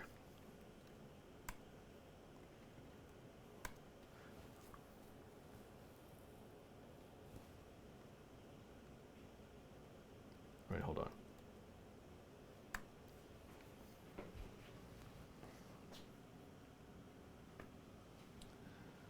So this example is drawing random vectors that emanate from the center. Let's try that math operation. So I'm going to actually get rid of all this. And I'm going to say position equals create vector, the center 200, 200, mouse equals create vector, mouse x, mouse y, and then v is, and to do this subtraction, mouse minus position and store it in a new vector, I need a static function. That's what the previous video is about. So I can say p5.vector.subtract mouse minus position.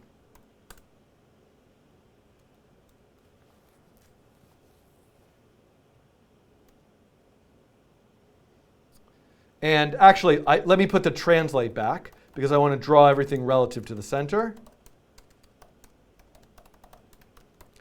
And we should see now, oh, look at that. I still have the funny background thing, which I'll keep. So no matter where I move the mouse, I now have a vector that points from the center to where the mouse is. Now, ultimately, this visualization could be accomplished very simply. Line 200, 200, comma, mouse x, mouse y. But what I'm driving at here is working with vectors allows me to do a variety of operations that I wouldn't be able to do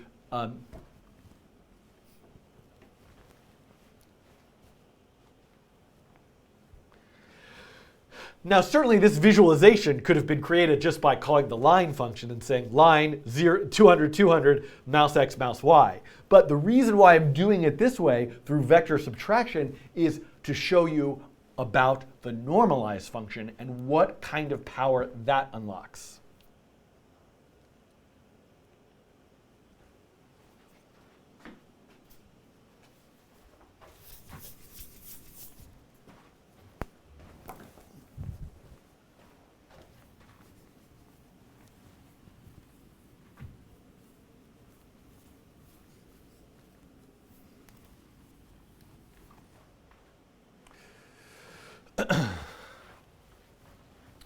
So let's say I have a variety of vectors, all with arbitrary magnitudes and directions.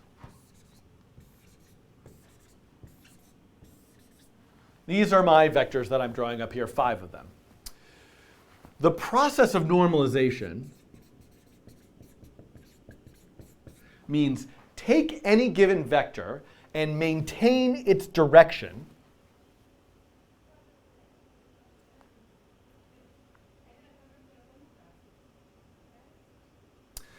The process of normalization means take any given vector, maintain its direction, and make a unit vector of length 1 pointing in that same direction. So if I had a vector that was shorter than 1, so if I had a vector of length shorter than 1, I would increase that length to 1. If I had a vector of length greater than 1, I would decrease it down to 1, shrink it down to 1. I should have made a really tiny one.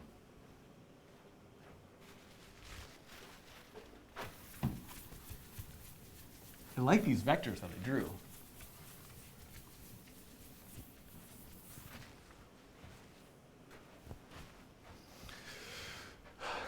Oh, wait. The camera went off. What's going on? Ah! Why are these cameras overheating? It's not the coding train if the cameras don't turn off. It's not the coding train.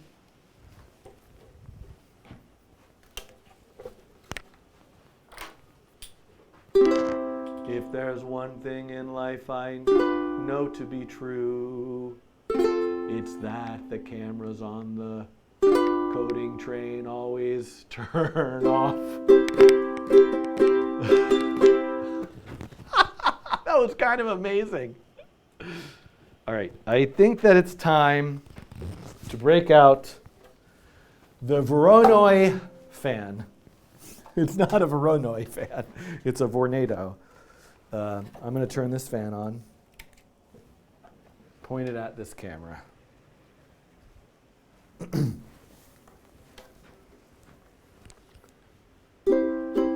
The only thing I know when the cameras go off, I didn't bother to check to see if the ukulele was at all in tune. It looks like maybe I have resolved the camera issue, thank goodness.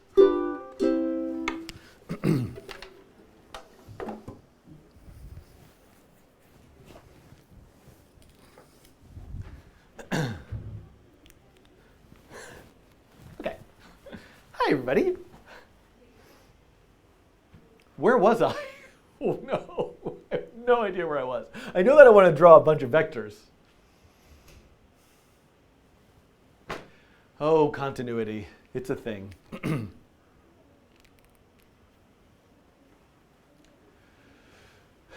Let's say that I have a collection of vectors. I'm going to draw 5 of them. All random directions, all varying lengths. Those are my 5 vectors. The process of normalization, which is executed with the normalize function in P5.js, is to take any vector of any length in any direction and make it into a unit vector. A unit vector is one where the magnitude, the length, is 1.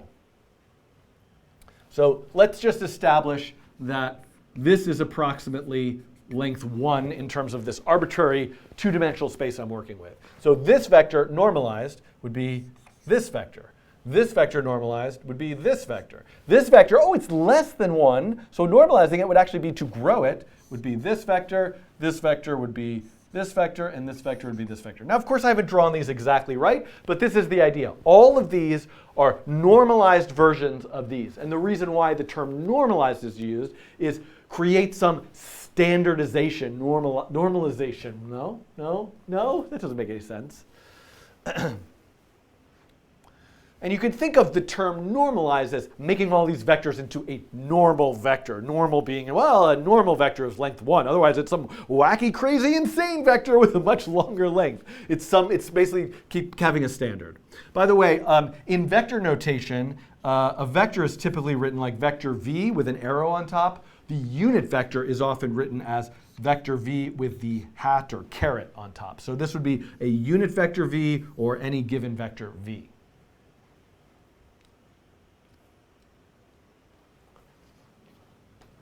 So if I come back to this example here, one of the things we could look at is I could say v dot normalize. What does that do? Well, it makes the vector length 1, so I can just keep zooming into this. I'm drawing something of pixel length 1.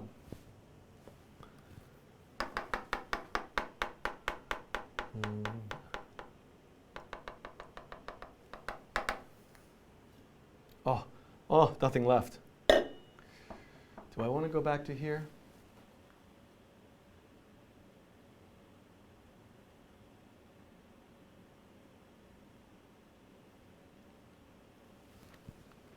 All right, actually, let me return back over here.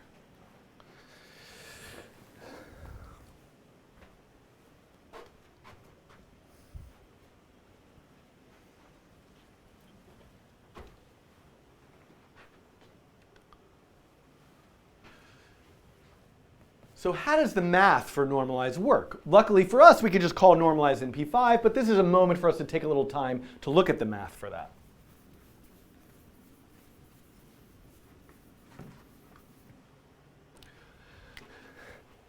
Well, before we can look at the math for normalize, we actually should look for the math at another function called mag. And mag is a function that returns the magnitude of a vector. So it returns the scalar length of any given vector, that magnitude itself. So one thing that I could do here that could be interesting is let's draw the background again in draw. And, sorry.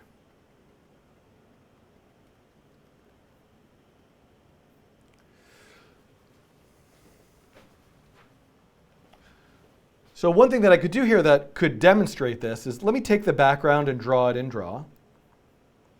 Run this again. Oh, and I guess I will make this much brighter. All right, so now I've just got this line pointing to the mouse.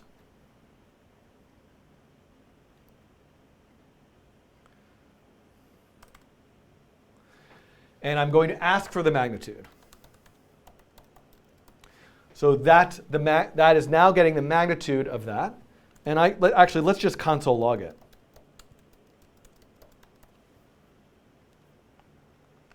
So you can see this console log down here is giving me the magnitude of the vector itself as I move the mouse closer to the center. And you can see it's always a positive number because it's the length of it no matter what direction it's pointing in.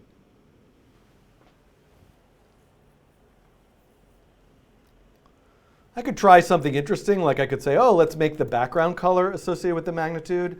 So now you can see like the closer the mouse gets to the center, the brighter the background is. Sort of an interesting interaction that you could play with.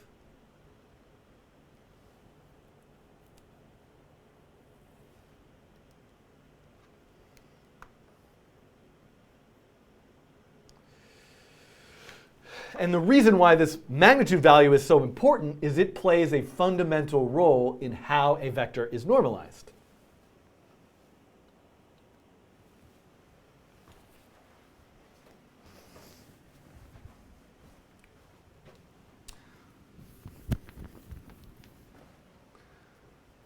So let's say I take this vector, and this is the magnitude m, and this is the x component and the y component. Well, another way I could draw this diagram is like this, a right triangle with A, B, and C.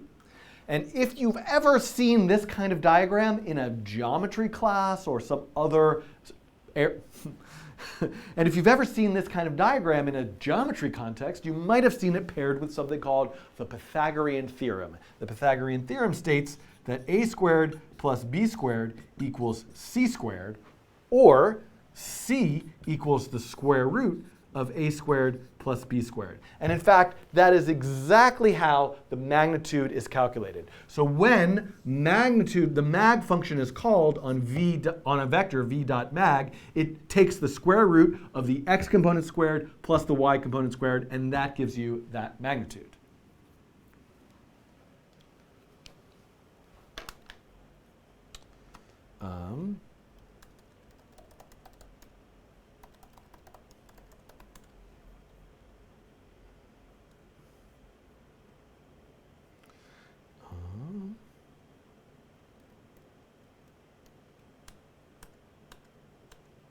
Whoops. That's what I'm looking for. Oh yeah, well, that's like, there's some weird stuff going on with this mag squared thing. I was going to show the P5 source code, but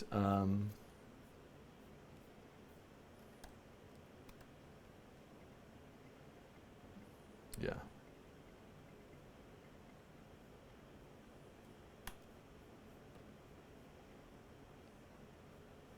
But I guess I won't show that right now. I'll pull this up when I get to normalize. Let's see what normalize. So now,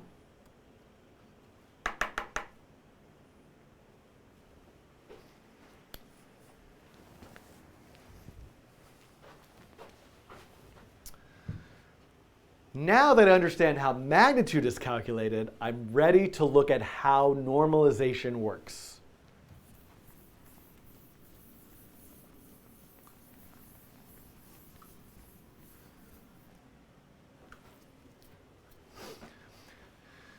And once again, I'll use the fact that a 3, 4, 5 triangle is a nice...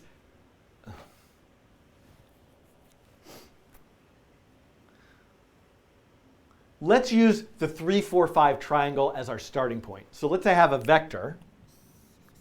Its components are 4 and 3. We know that the magnitude now equals the square root of 4 squared plus 3 squared, which is 16, plus 9, which is 25, the square root of which is 5. So the magnitude is 5. You can see how this math for calculating the magnitude now works out. If I wanted to normalize this vector, that means I want to shrink this length, which is 5, down to 1. So it turns out that if I'm scaling the magnitude, if I'm scaling a vector by its length, I can just, so that's 5 divided by 5 is 1. I can also just take the components and scale them, divide them by the magnitude itself as well. So this actually becomes 3/5 and 4/5. Well, sorry.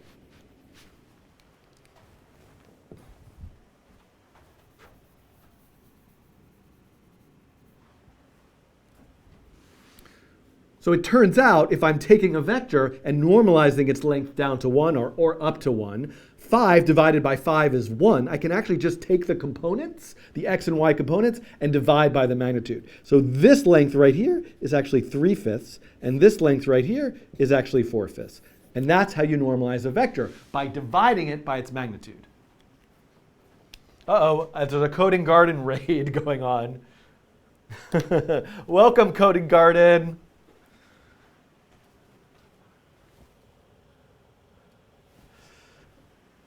What makes me so happy about this is that it means that people were watching the coding garden and not this nonsense. So, welcome. I'm sure whatever was going on there was really well organized and thought out and just full of like incredible educational material and fun, as opposed to my complete nonsense. All right.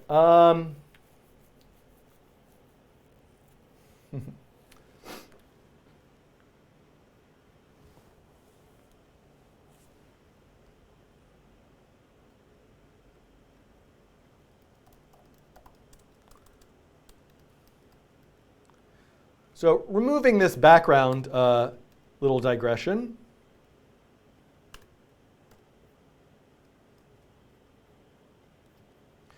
I can now actually normalize v by saying v dot divide, div for divide a vector by its magnitude. So if I do that, oh, wait a second. Well, there it is. You can see no matter where I put the mouse, I have this nice vector of length 1. But maybe what I should do is then scale it up by something like 50, multiplying it.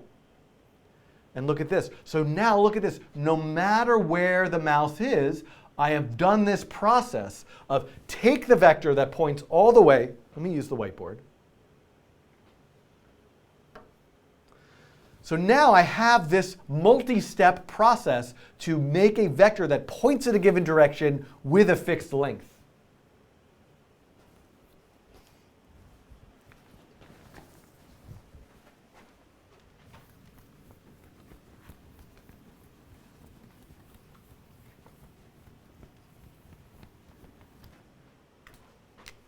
I have a vector.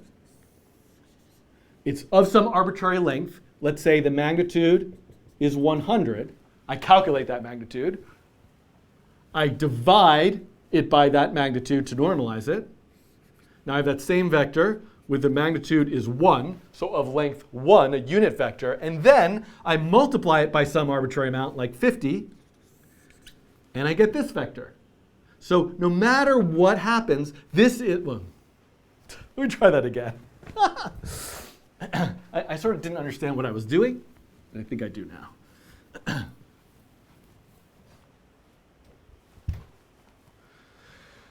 So it's a multi-step process. I have some vector that I've calculated, call it v, and the first thing I do is I call v.mag, which gives me the magnitude. Maybe it's 100. So the length is 100.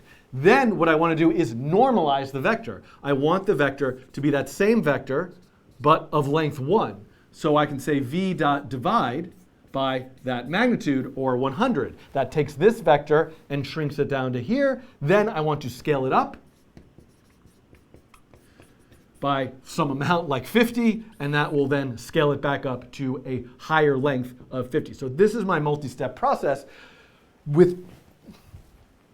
but this is with all of this math. And in fact, instead of calculating the magnitude and dividing by the magnitude, I can just instead call, it's such a common operation, I can just instead call v.normalize. So v.normalize is the act of taking any vector and shrinking it to length 1. I did a terrible job of drawing these in the same direction, but hopefully you get the idea. So now I can simplify this by commenting these out and just changing this to v.normalize. And we've got the same exact result. But guess what? v.normalize, v.multiply times 50 is also such a common operation. Like I want this vector in this direction, but I just want it to be this magnitude, that in fact I can even take these and just call v.setMag 50.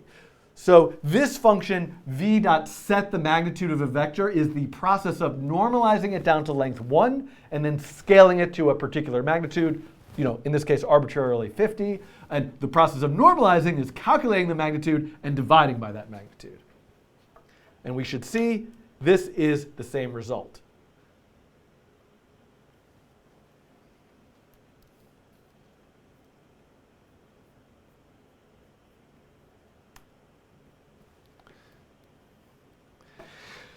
Incidentally, it's worth pointing out that I could actually go and confirm this by looking in the P5 source code itself. So this is the source code for the P5 vector object itself, and there's a normalize function, which, what does it do? It calculates the magnitude, and as long as the magnitude isn't 0, right, because you can't divide by 0, then it multiplies by 1 divided by length, which is the same as dividing by length. So that is the normalize function.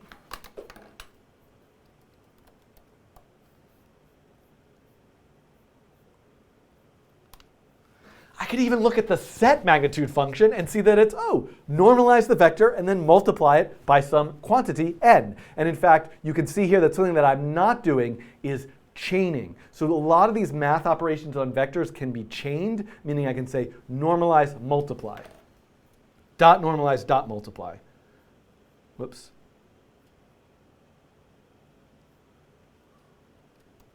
So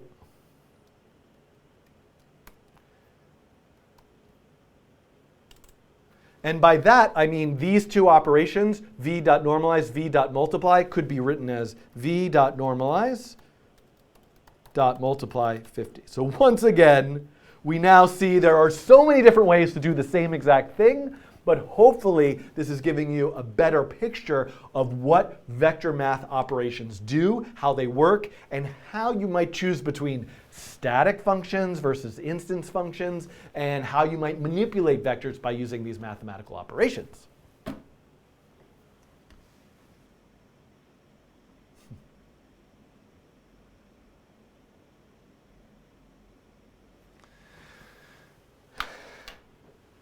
And so I think we're finally ready to move on to the penultimate. No, it's not the penultimate. It's the ultimate.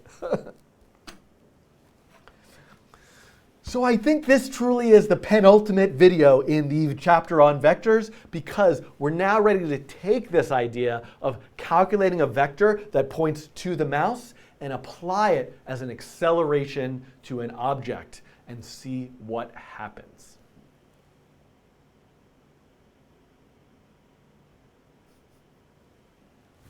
Okay, so that's coming in the next video. See you there.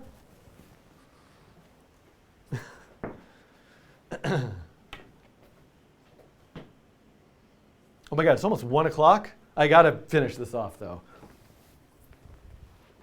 Okay. All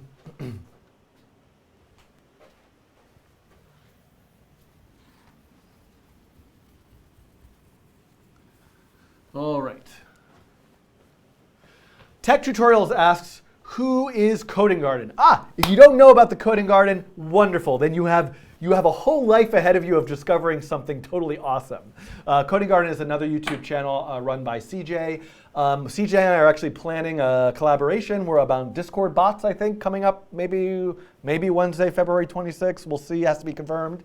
And it's got great, CJ has a lot of really nice complementary videos that deal with much more like full stack web development. And thank you, Kay Weekman, for posting a link to it. Okay.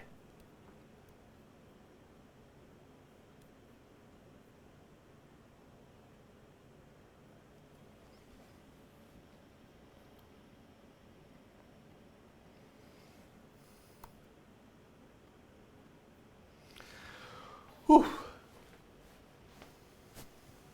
All right. All right, folks. Home stretch, home stretch. Home stretch. It's a lot of work to make these video tutorials.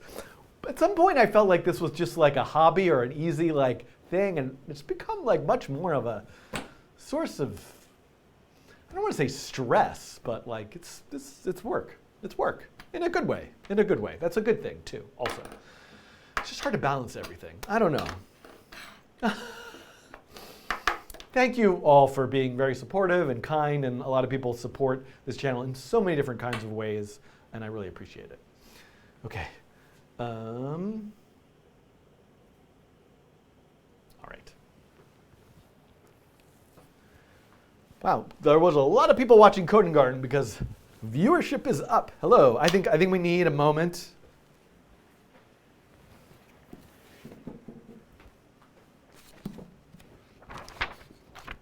There's a really interesting conversation going on in the chat about divide by zero.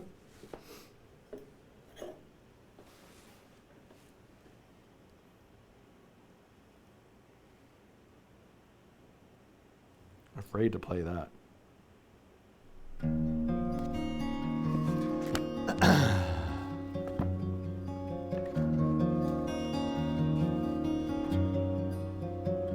$84,213, 83,004, 250, 73,800,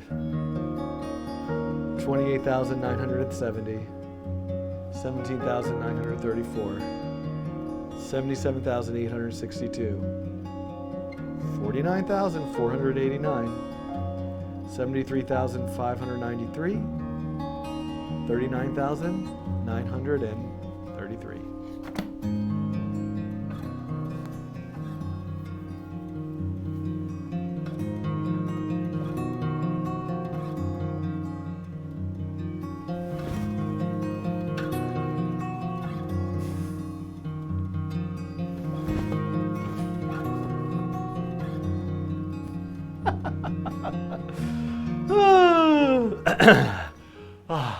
It's so nice to be just free to be as weird as you want. Okay. Careful what you wish for, John Gelatis, because coming up, if I could just get a copy of that original print of Random Digits, then I think I'm going to definitely need to do like a very long video of reading random numbers. Okay. Oh, it's Ken Haley watching. And Redhead Dev. Just names I recognize. Thank you for tuning in. I'm very embarrassed. Okay. This is it. We're moving on. Let me just check my phone here. No emergency messages. Could really use some more water, but I think I can make it through. All right.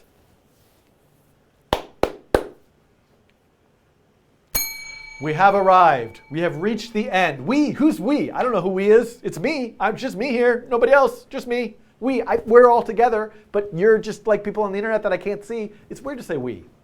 I'm very obsessed with what pronouns are the right pronouns to use, and I mean, first of all, using people's preferred pronouns is a very important, meaningful thing, and that's not what I'm talking about here. What I'm talking about is whether I should say we. Is a weird thing when you're doing a tutorial. The main camera is autofocusing. Yeah, I know. Hopefully that's not so distracting and horrible, but I now have decided that autofocus is a better solution for than the manual focus because it's better overall. But is that like causing like such a major problem? I don't think it's doing it that often, just when I move around a lot. But that is sort of an interesting GIF. Okay.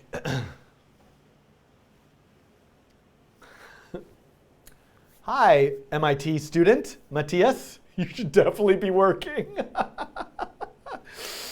Hopefully you don't have class today. There's no NYU class today. Oh boy, everybody left.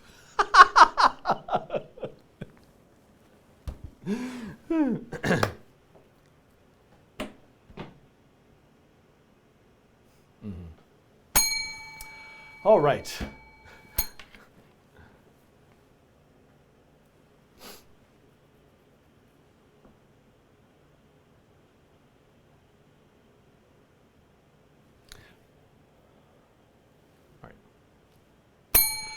We have now reached what I think, because I could change my mind at any given moment, is the final. Oh!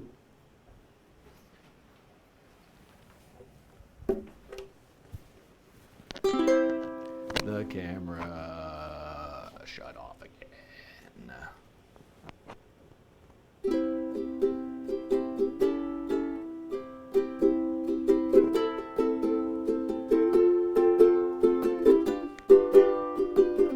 I hope the camera stays on so I can finish this tutorial because I would like to go have lunch. A nice salad, healthy chickpea falafel thingy. Oh, it would be so yummy and I'm very hungry. But first, vectors and forces and all that acceleration stuff. Okay, I think what I need to do is now take my Voronoi fan and point it over here. I'm just thinking if I can get the MIT student to start studying again. Come on, MIT student, go and study. This is terror. This is melting your brain, kids. Don't watch the tube. Okay.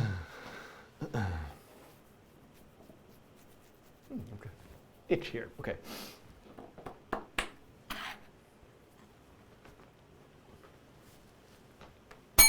here we are. I think this really is the last video in chapter 1 on vectors. I'm going to add one more detail to this example of the random walker, which is no longer called a walker. I'm now calling it a mover. And where I last left off with this example is every time I click the mouse, the mover picks a new random velocity that can be seen here in the constructor, p5.vector.random2d. Now you know that's a static function because I made a whole video about that. And then that velocity every frame is added to the position, and the mover is drawn as an ellipse at that position. So I want to add one more concept to this video, and that is the concept of acceleration.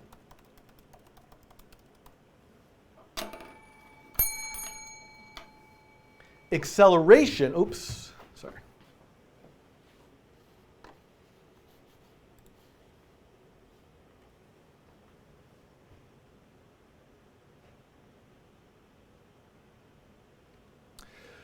Acceleration is the acceleration will act as the building block for all of the examples I'm going to show you in chapter 2. Because of Newton's second law, force equals mass times acceleration. So acceleration plays a key role in any kind of physics engine or physics simulation.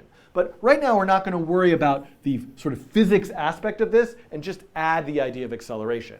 So if position changes according to a velocity vector, the velocity changes according to acceleration.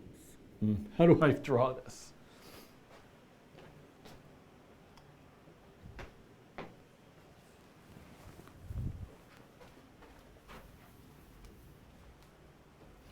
Our mover object currently has a position and a velocity. And we've established that the position is a vector that describes, relative to the origin, where that object is in two-dimensional space. Then the velocity vector is a vector that describes where it should be. One thing that really throws me off is I'm mirrored over here when I look at this, and then over here I have like these different monitors that are showing me what I'm recording, and it's throwing me off right now.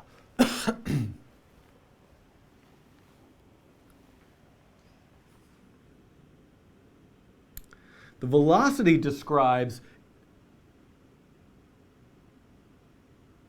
The velocity describes how the position changes over time. So on a frame-by-frame animation, the position is here, then the velocity is added to the position, and its new position is here. And if its velocity remains constant, it would keep just moving like this. Its velocity would be applied, applied, applied. However, acceleration can be described as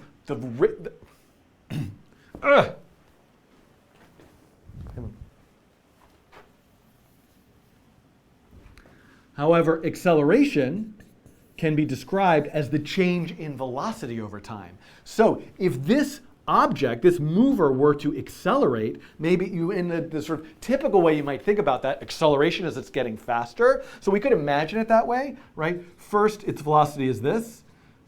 Then it's like this. Then it's like this. So it's accelerating and moving larger steps each frame.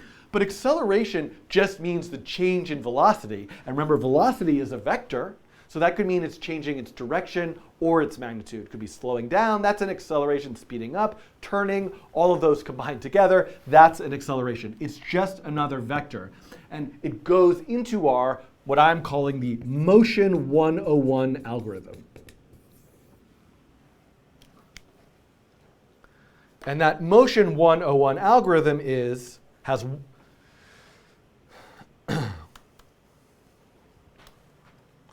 And that motion 101 algorithm can be found in the update function. Oh, I'm stepping on something. That happened to me twice now. And that motion 101 algorithm can be found right here in the update function. Add the velocity to the position, this dot position dot add velocity, and right before that, this dot velocity add this dot acceleration. So now, there we go. Well, why isn't it accelerating? It's not accelerating, it's not changing its magnitude or direction because the acceleration is 0. So let's give it something. Let's also give it a random vector. Woo. So now you can see that it's kind of speeding up. Now its acceleration here is constant. So even though it gets an arbitrary velocity,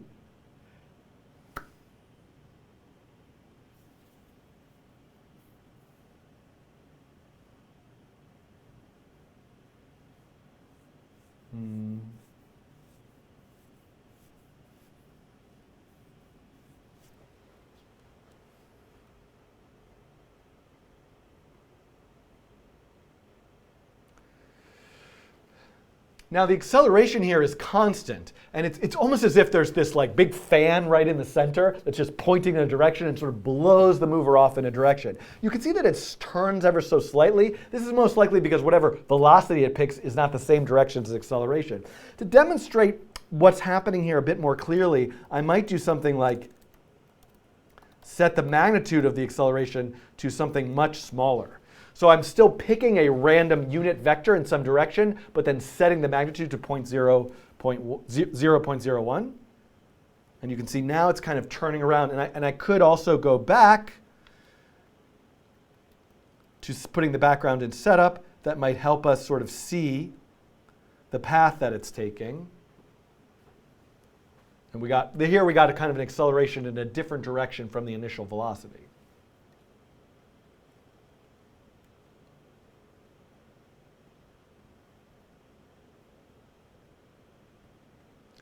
I could also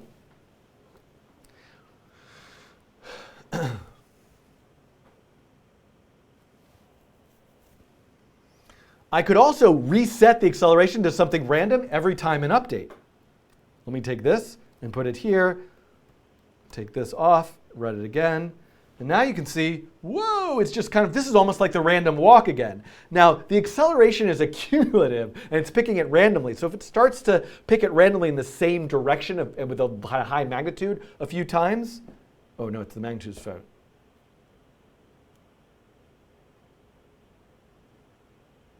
So this is something kind of resembling the original random walk, but if you have to, well, let's see, what do I want to say here?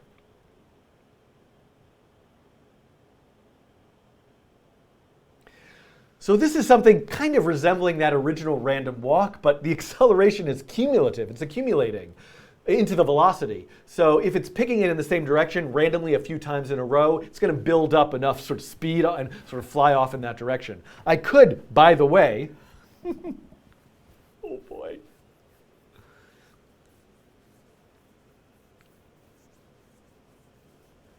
So I want to mention this now. Kind of. Now there is another useful vector function that I haven't mentioned to you that's kind of similar to the normalized function that I could use here, and it's the limit function. What limit does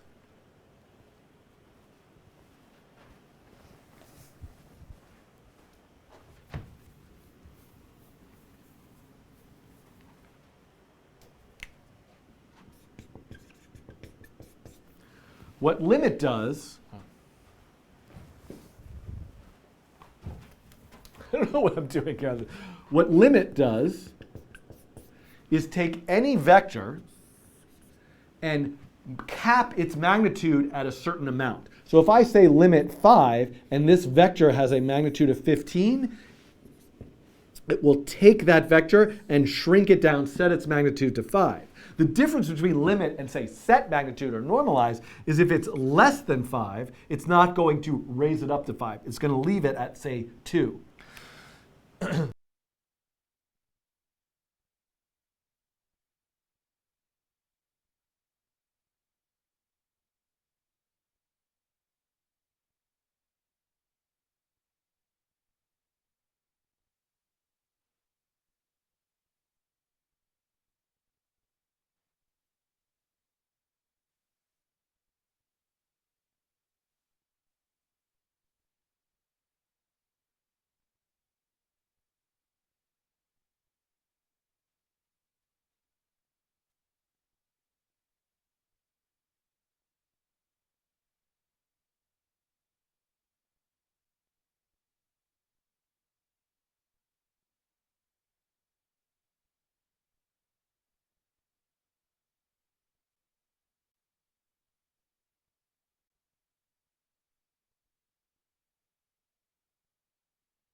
Okay, am I back? I'm not sure what just happened there. When did that happen? I think just when I came over here. Yeah. I'm just going to go back.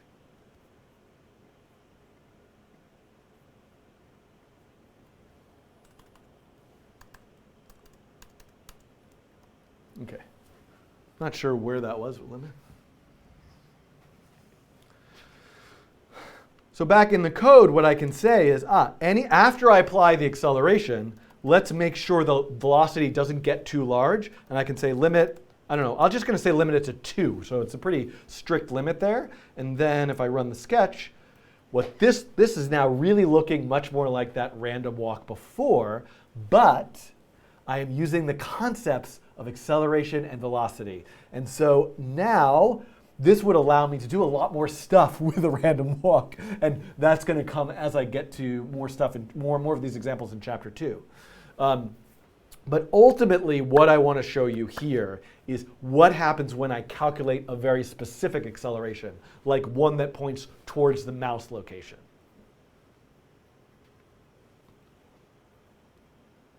Still, I might say, like, you could pause the video here and try all sorts of other algorithms for calculating acceleration. What if you used Perlin noise for the acceleration? Or what if you had the acceleration based on some vector that's based on some other type of data that's coming into your system?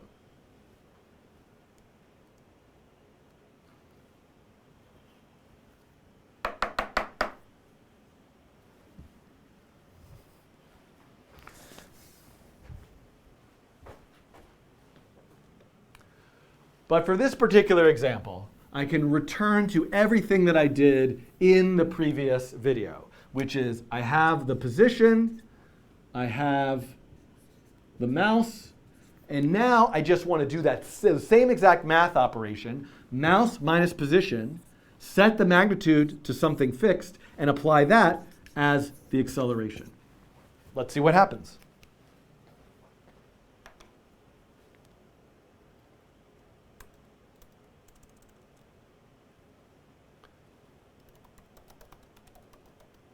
Oh no. Hold on.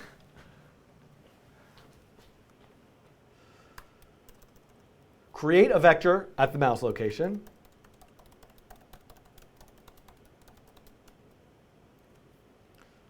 Shoot. Let me give myself some more space here.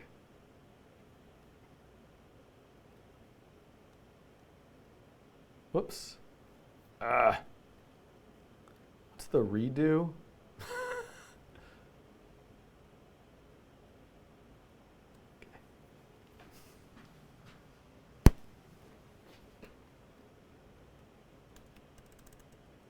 I'm going to start by creating a vector at the mouse location.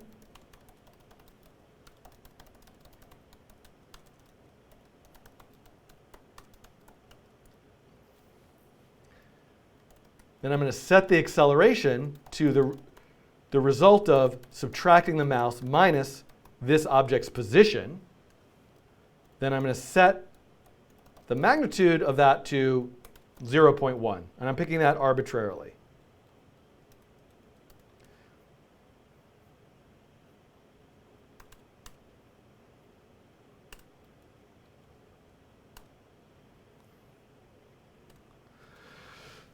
Now I have a 3-step process. Calculate the acceleration, apply the acceleration to the velocity, limit the velocity, then apply the velocity to the position. Let's take out the limit just for right now. Maybe we don't need it.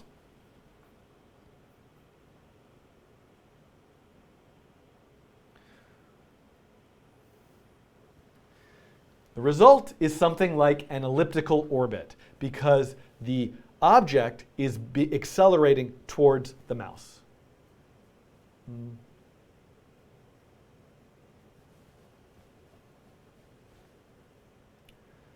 Amazingly, we get this result that's something like an elliptical orbit. You would think the object would just be going straight towards the mouse.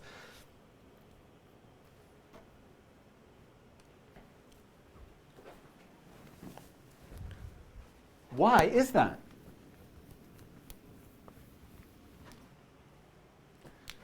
So if this is the mouse right here, and this is the object, and it's going in this direction, basically I'm taking this and applying it as the acceleration. So if I take this acceleration vector and apply it to the velocity, velocity plus acceleration equals the new velocity, which is this. And then add, so then it's over here. Then this is the vector I add to it. So we take this velocity, add acceleration, and now this is the new velocity. See how I'm ending up in this path. Now, depending on the relative strength of the acceleration, then I might be sucked into like where I'm what I'm being attracted to much more quickly, or I might spiral around it. And we can experiment with that as a variable. So for example, what if I said, instead of 0.1, set magnitude to 5? Well, you can see now it's really going out of control. So maybe this is where I want to limit the velocity. And you can see now I've done that. It can't move very fast, but it's going to really, that acceleration is super strong. It's going to like move right to it. And in fact, it's actually going to stop at it because it, if it gets past it, it's going to tell it to slow down and go back in the other direction. And maybe I want to limit this and set this here. There's so many different ways. I don't know what I'm trying to do here, but you can see I can get very different kinds of qualities of how this object follows the mouse based on this model by playing with what the velocity's limit is and what the strength of the acceleration is as well.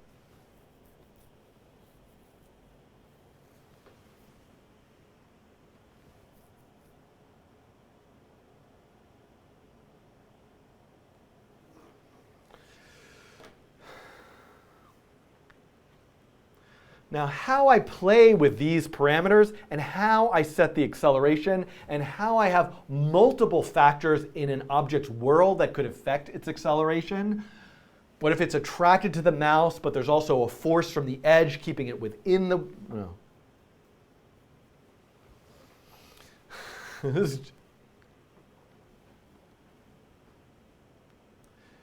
Now, how I play with these values, how I calculate the acceleration, how I think of this object in a world where multiple factors can affect its acceleration. Maybe it's attracted to the mouse, but it also, there's like a wind force kind of blowing it across the window. There's so many other ways that I might experiment with this way.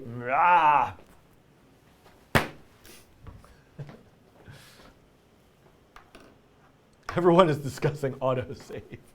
Yeah.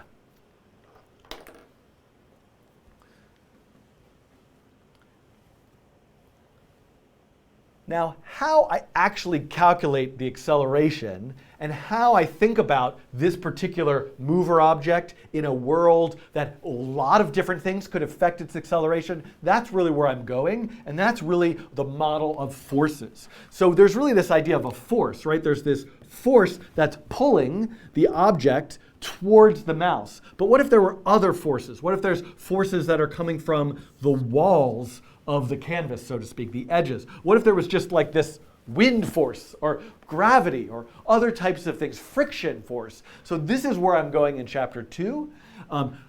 I am going to calculate a variety of different force vectors and put them all into the object's acceleration. But right now, I think you have something you could really play with as an exercise. How could you now you have something you could really play with as an exercise. Can you create a world?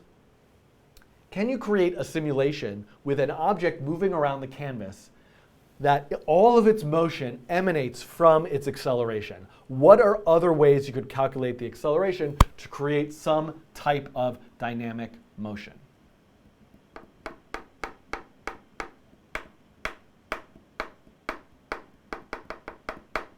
Yeah. And so this really wraps up this. And so this really wraps up this section on vectors. I'm sure I missed a zillion things. I can't talk anymore. I'm so done.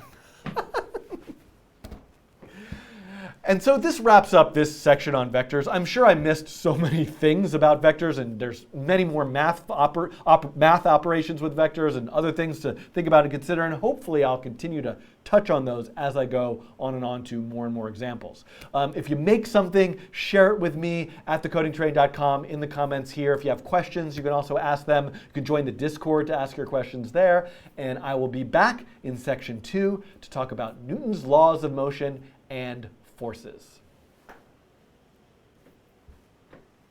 All right.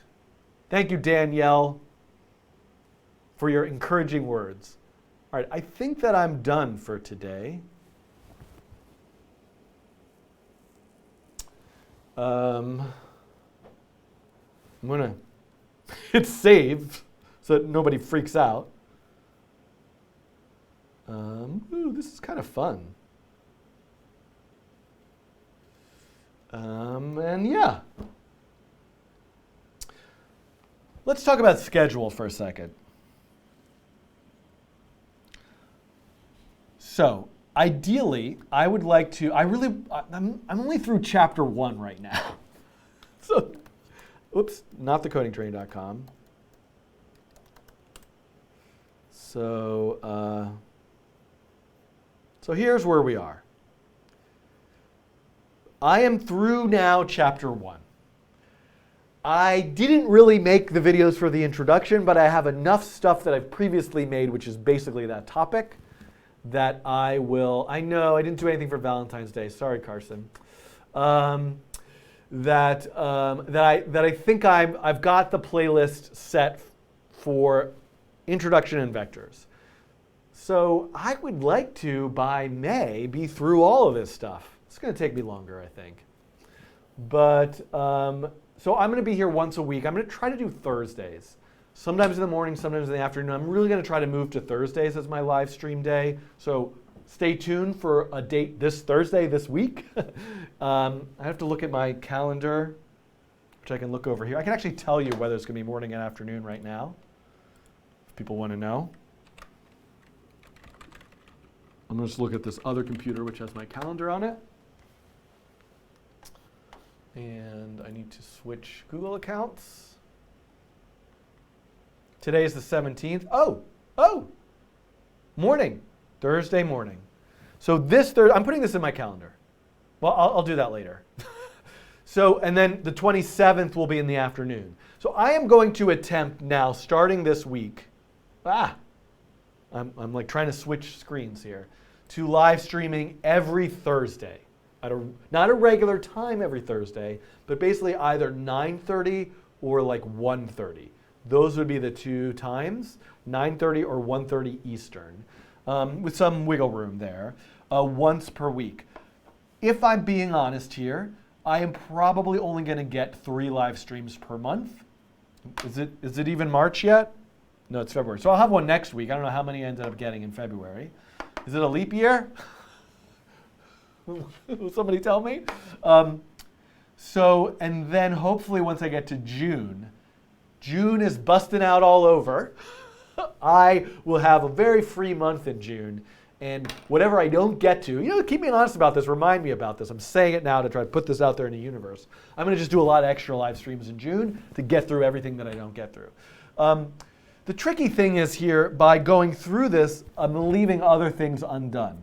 I haven't made a coding challenge video since I can remember. I really want to make more of these coding in the Cabana videos. I did get that Hilbert curve one, but I got to do another one. I got to spin the wheel for the next coding in the Cabana topic. So many things. I'm struggling to find the time for everything, but I am doing my best. So that's what I've got going right now. Feedback and comments and everything is always welcome. It is indeed a leap year, says K. Weekman. Whoa, volume is so loud. I will take a few questions before I go.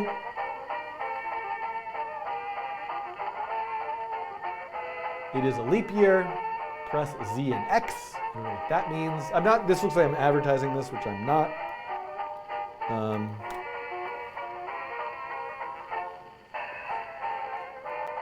By the way, let me mention this. I haven't put out a call for this or anything, although I may. but I guess unofficially, without like, I haven't really thought this through yet exactly what I'm looking for.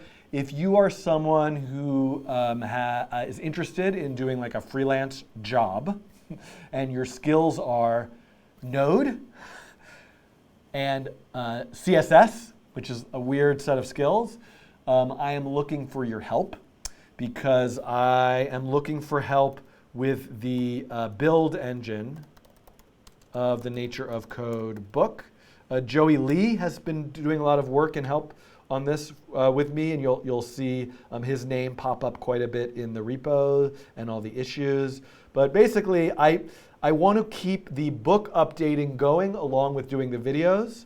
And there's a lot of open issues, and there's a lot of bugs with the PDF rendering generation of the book itself. So if that's something you're interested in, I don't know. Join the Discord, and maybe I can have a way of people getting in touch to express their interest in there. But I'm actually, yeah, and Alka is checking off both those boxes.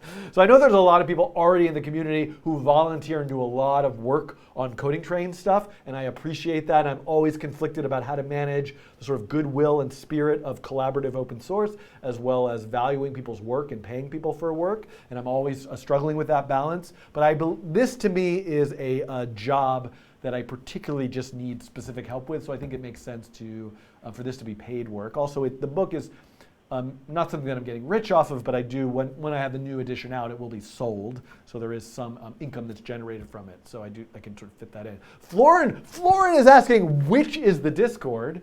So the Discord, yeah. No, so let me cover that, let me mention this latex thing. So first of all, the Discord is, please somebody post it into the chat. There is I think I can open it up here. Let me open up the Discord because I have a separate account that I created.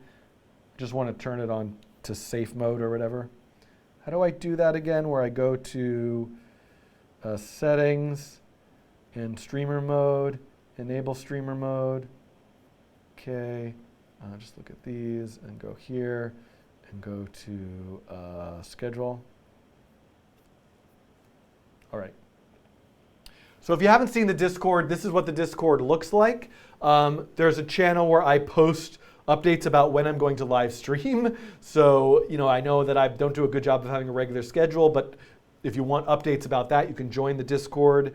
If you join the Discord, just to mention, you will need to read the full all aboard code of conduct and reply with an emoji before you have posting permissions. But there's various channels, and it's a place where you can also get help on a variety of topics and that sort of stuff. So if you're not in the Discord, but you're part of this community, please join the Discord. Kay Wickman, do you need latex help? So this was a discussion. Currently, the PDF generation of the Nature of Code book is done with something called Prince XML. And Prince XML does exactly this, converts HTML to PDF.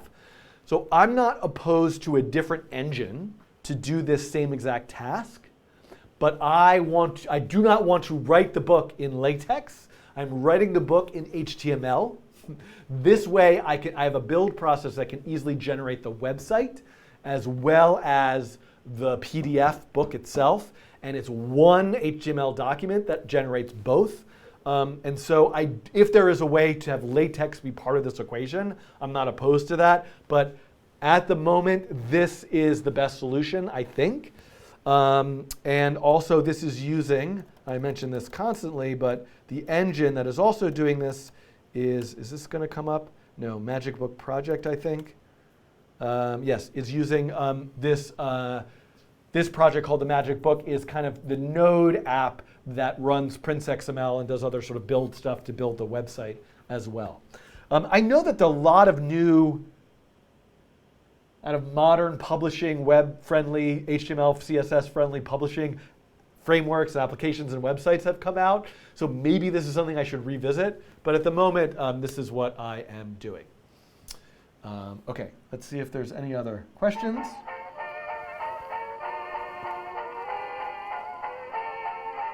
Philip asks, what's the difference between the old and new book? Quickly, JavaScript instead of processing, and then bug fixes, little minor updates to make the examples a little more clear based on feedback, and then hopefully a major rewrite of the neural network chapter and a new chapter on neuroevolution. Those are the sort of key changes. Joy Fay writes, I am new in programming. What would be your best advice to get me to learn fast? So first I might say, don't worry about learning fast. Take your time. Learning fast, it's like hard to learn fast. Programming is hard. It's I've been doing this for a lot of years, and it takes a really long time. So it can be frustrating. It can make you feel unhappy by like having this expectation that you're going to learn it fast. That said, finding a community that you can learn with, whether it's an online community or a real life in meetup community, that to me I always think is really, really helpful. And I can recommend communities like communities in art spaces, like in New York, School for Poetic Computation is a wonderful place. It's not like a learn to code place specifically, but that's one that I would really recommend. There are places like the Recurse Center in New York. A lot of them have special kinds of scholarship programs that you can apply for.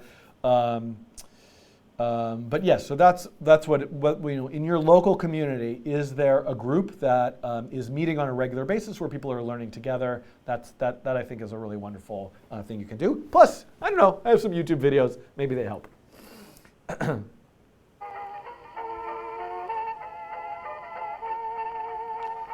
I don't want to give, the print version will be out when it comes out. My goal was at the end of 2018. How well am I doing on that goal? Then it was the end of 2019. So I could say end of 2020. We'll see.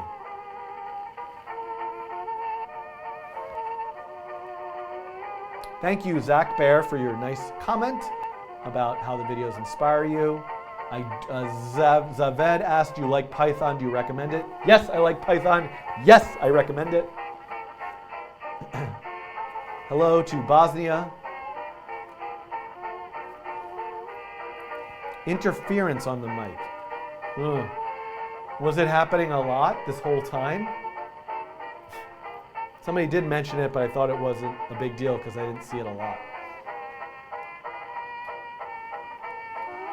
Do you ever try a VR headset? I have tried a VR headset. Yes, it made me a little nauseous, if I'm being perfectly honest. I'm old, my eyesight is terrible.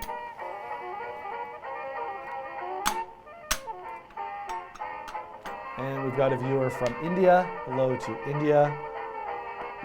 And from Brazil, people are now saying where they're from. By the way, my favorite thing about the Discord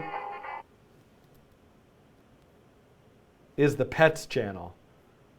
This is like the greatest thing ever. And this, by the way, Boggle, no, but I don't think Boggle got adopted yet. So I'm currently now fostering, my family is fostering these puppies that were rescued from Kentucky. A stray was rescued also, but the mother has already been adopted. There are 4 of them left. They'll be at the contact Muddy Paws. Search for Muddy Paws on the internet if you're interested in your New York area and you would like to adopt a puppy.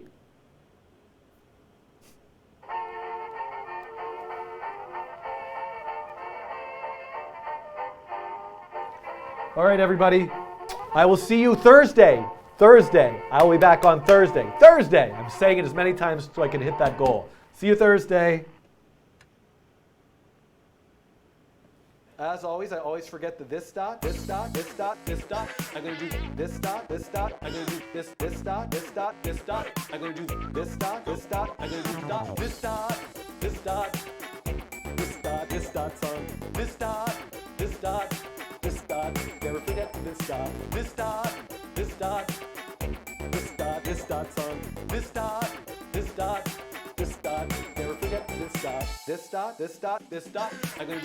dot.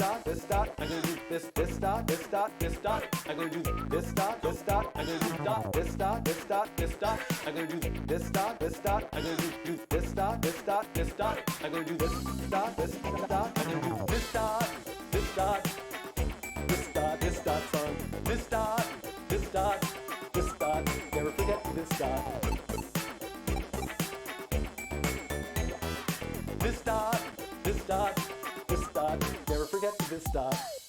I'm gonna do the this dot, this dot, this dot, this dot, the this dot song. Never forget the this dot. Somebody.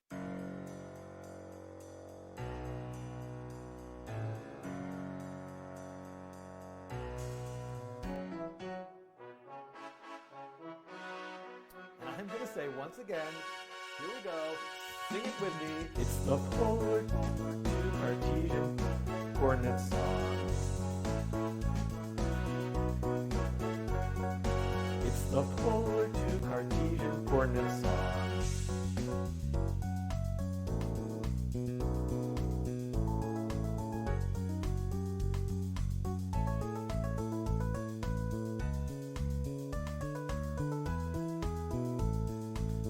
Auto-tune and the internet will fix that for me.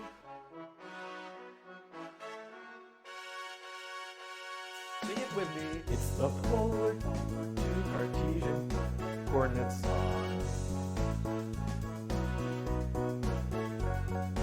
It's the polar to Cartesian coordinate song. It's the polar to Cartesian coordinate song. It's the polar to Cartesian coordinate song.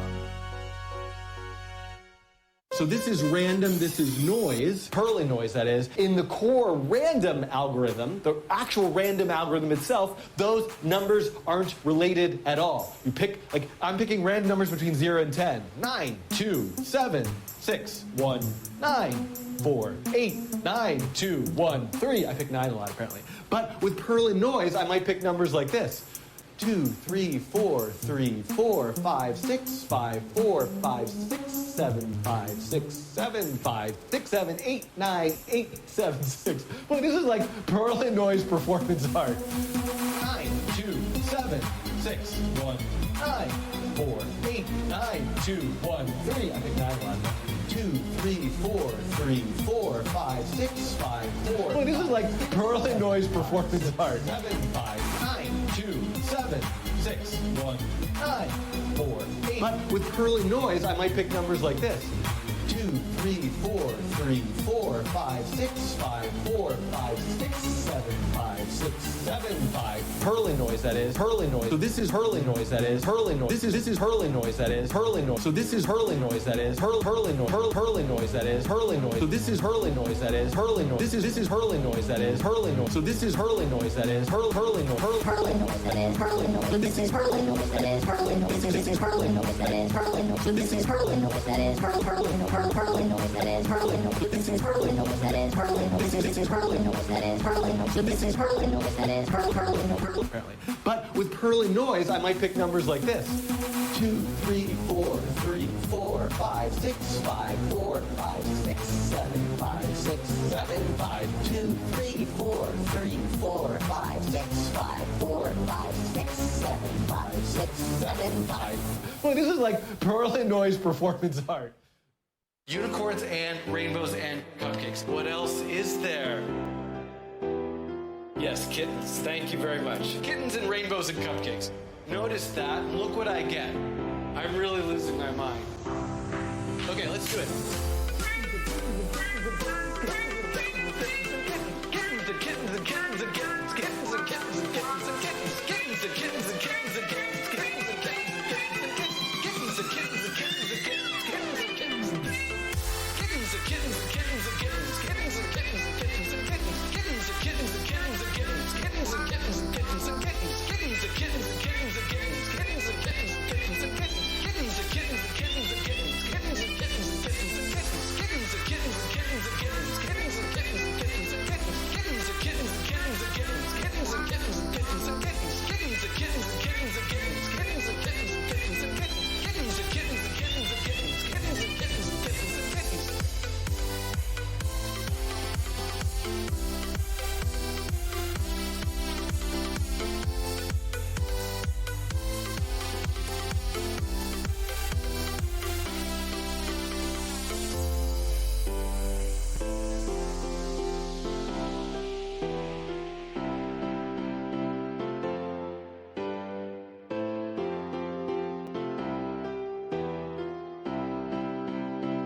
I feel just sort of like a nice feeling of relaxation. Everything's gonna be okay today. dream is not broken. It has not frozen. This is a wonderful thing. Okay, we're gonna do it. I'm really getting to something. I need my sound effect.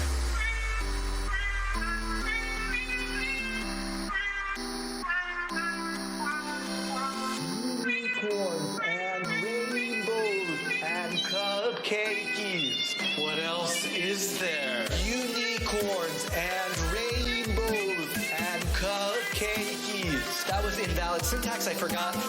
There was one other thing here that I think is important that I will use continuously over and over again in all sorts of text generation analysis things. That I will use continuously over and over again. The first thing I need to do is, yes, kittens. Kittens, kittens. I'm really losing my mind. Okay, we're gonna do it.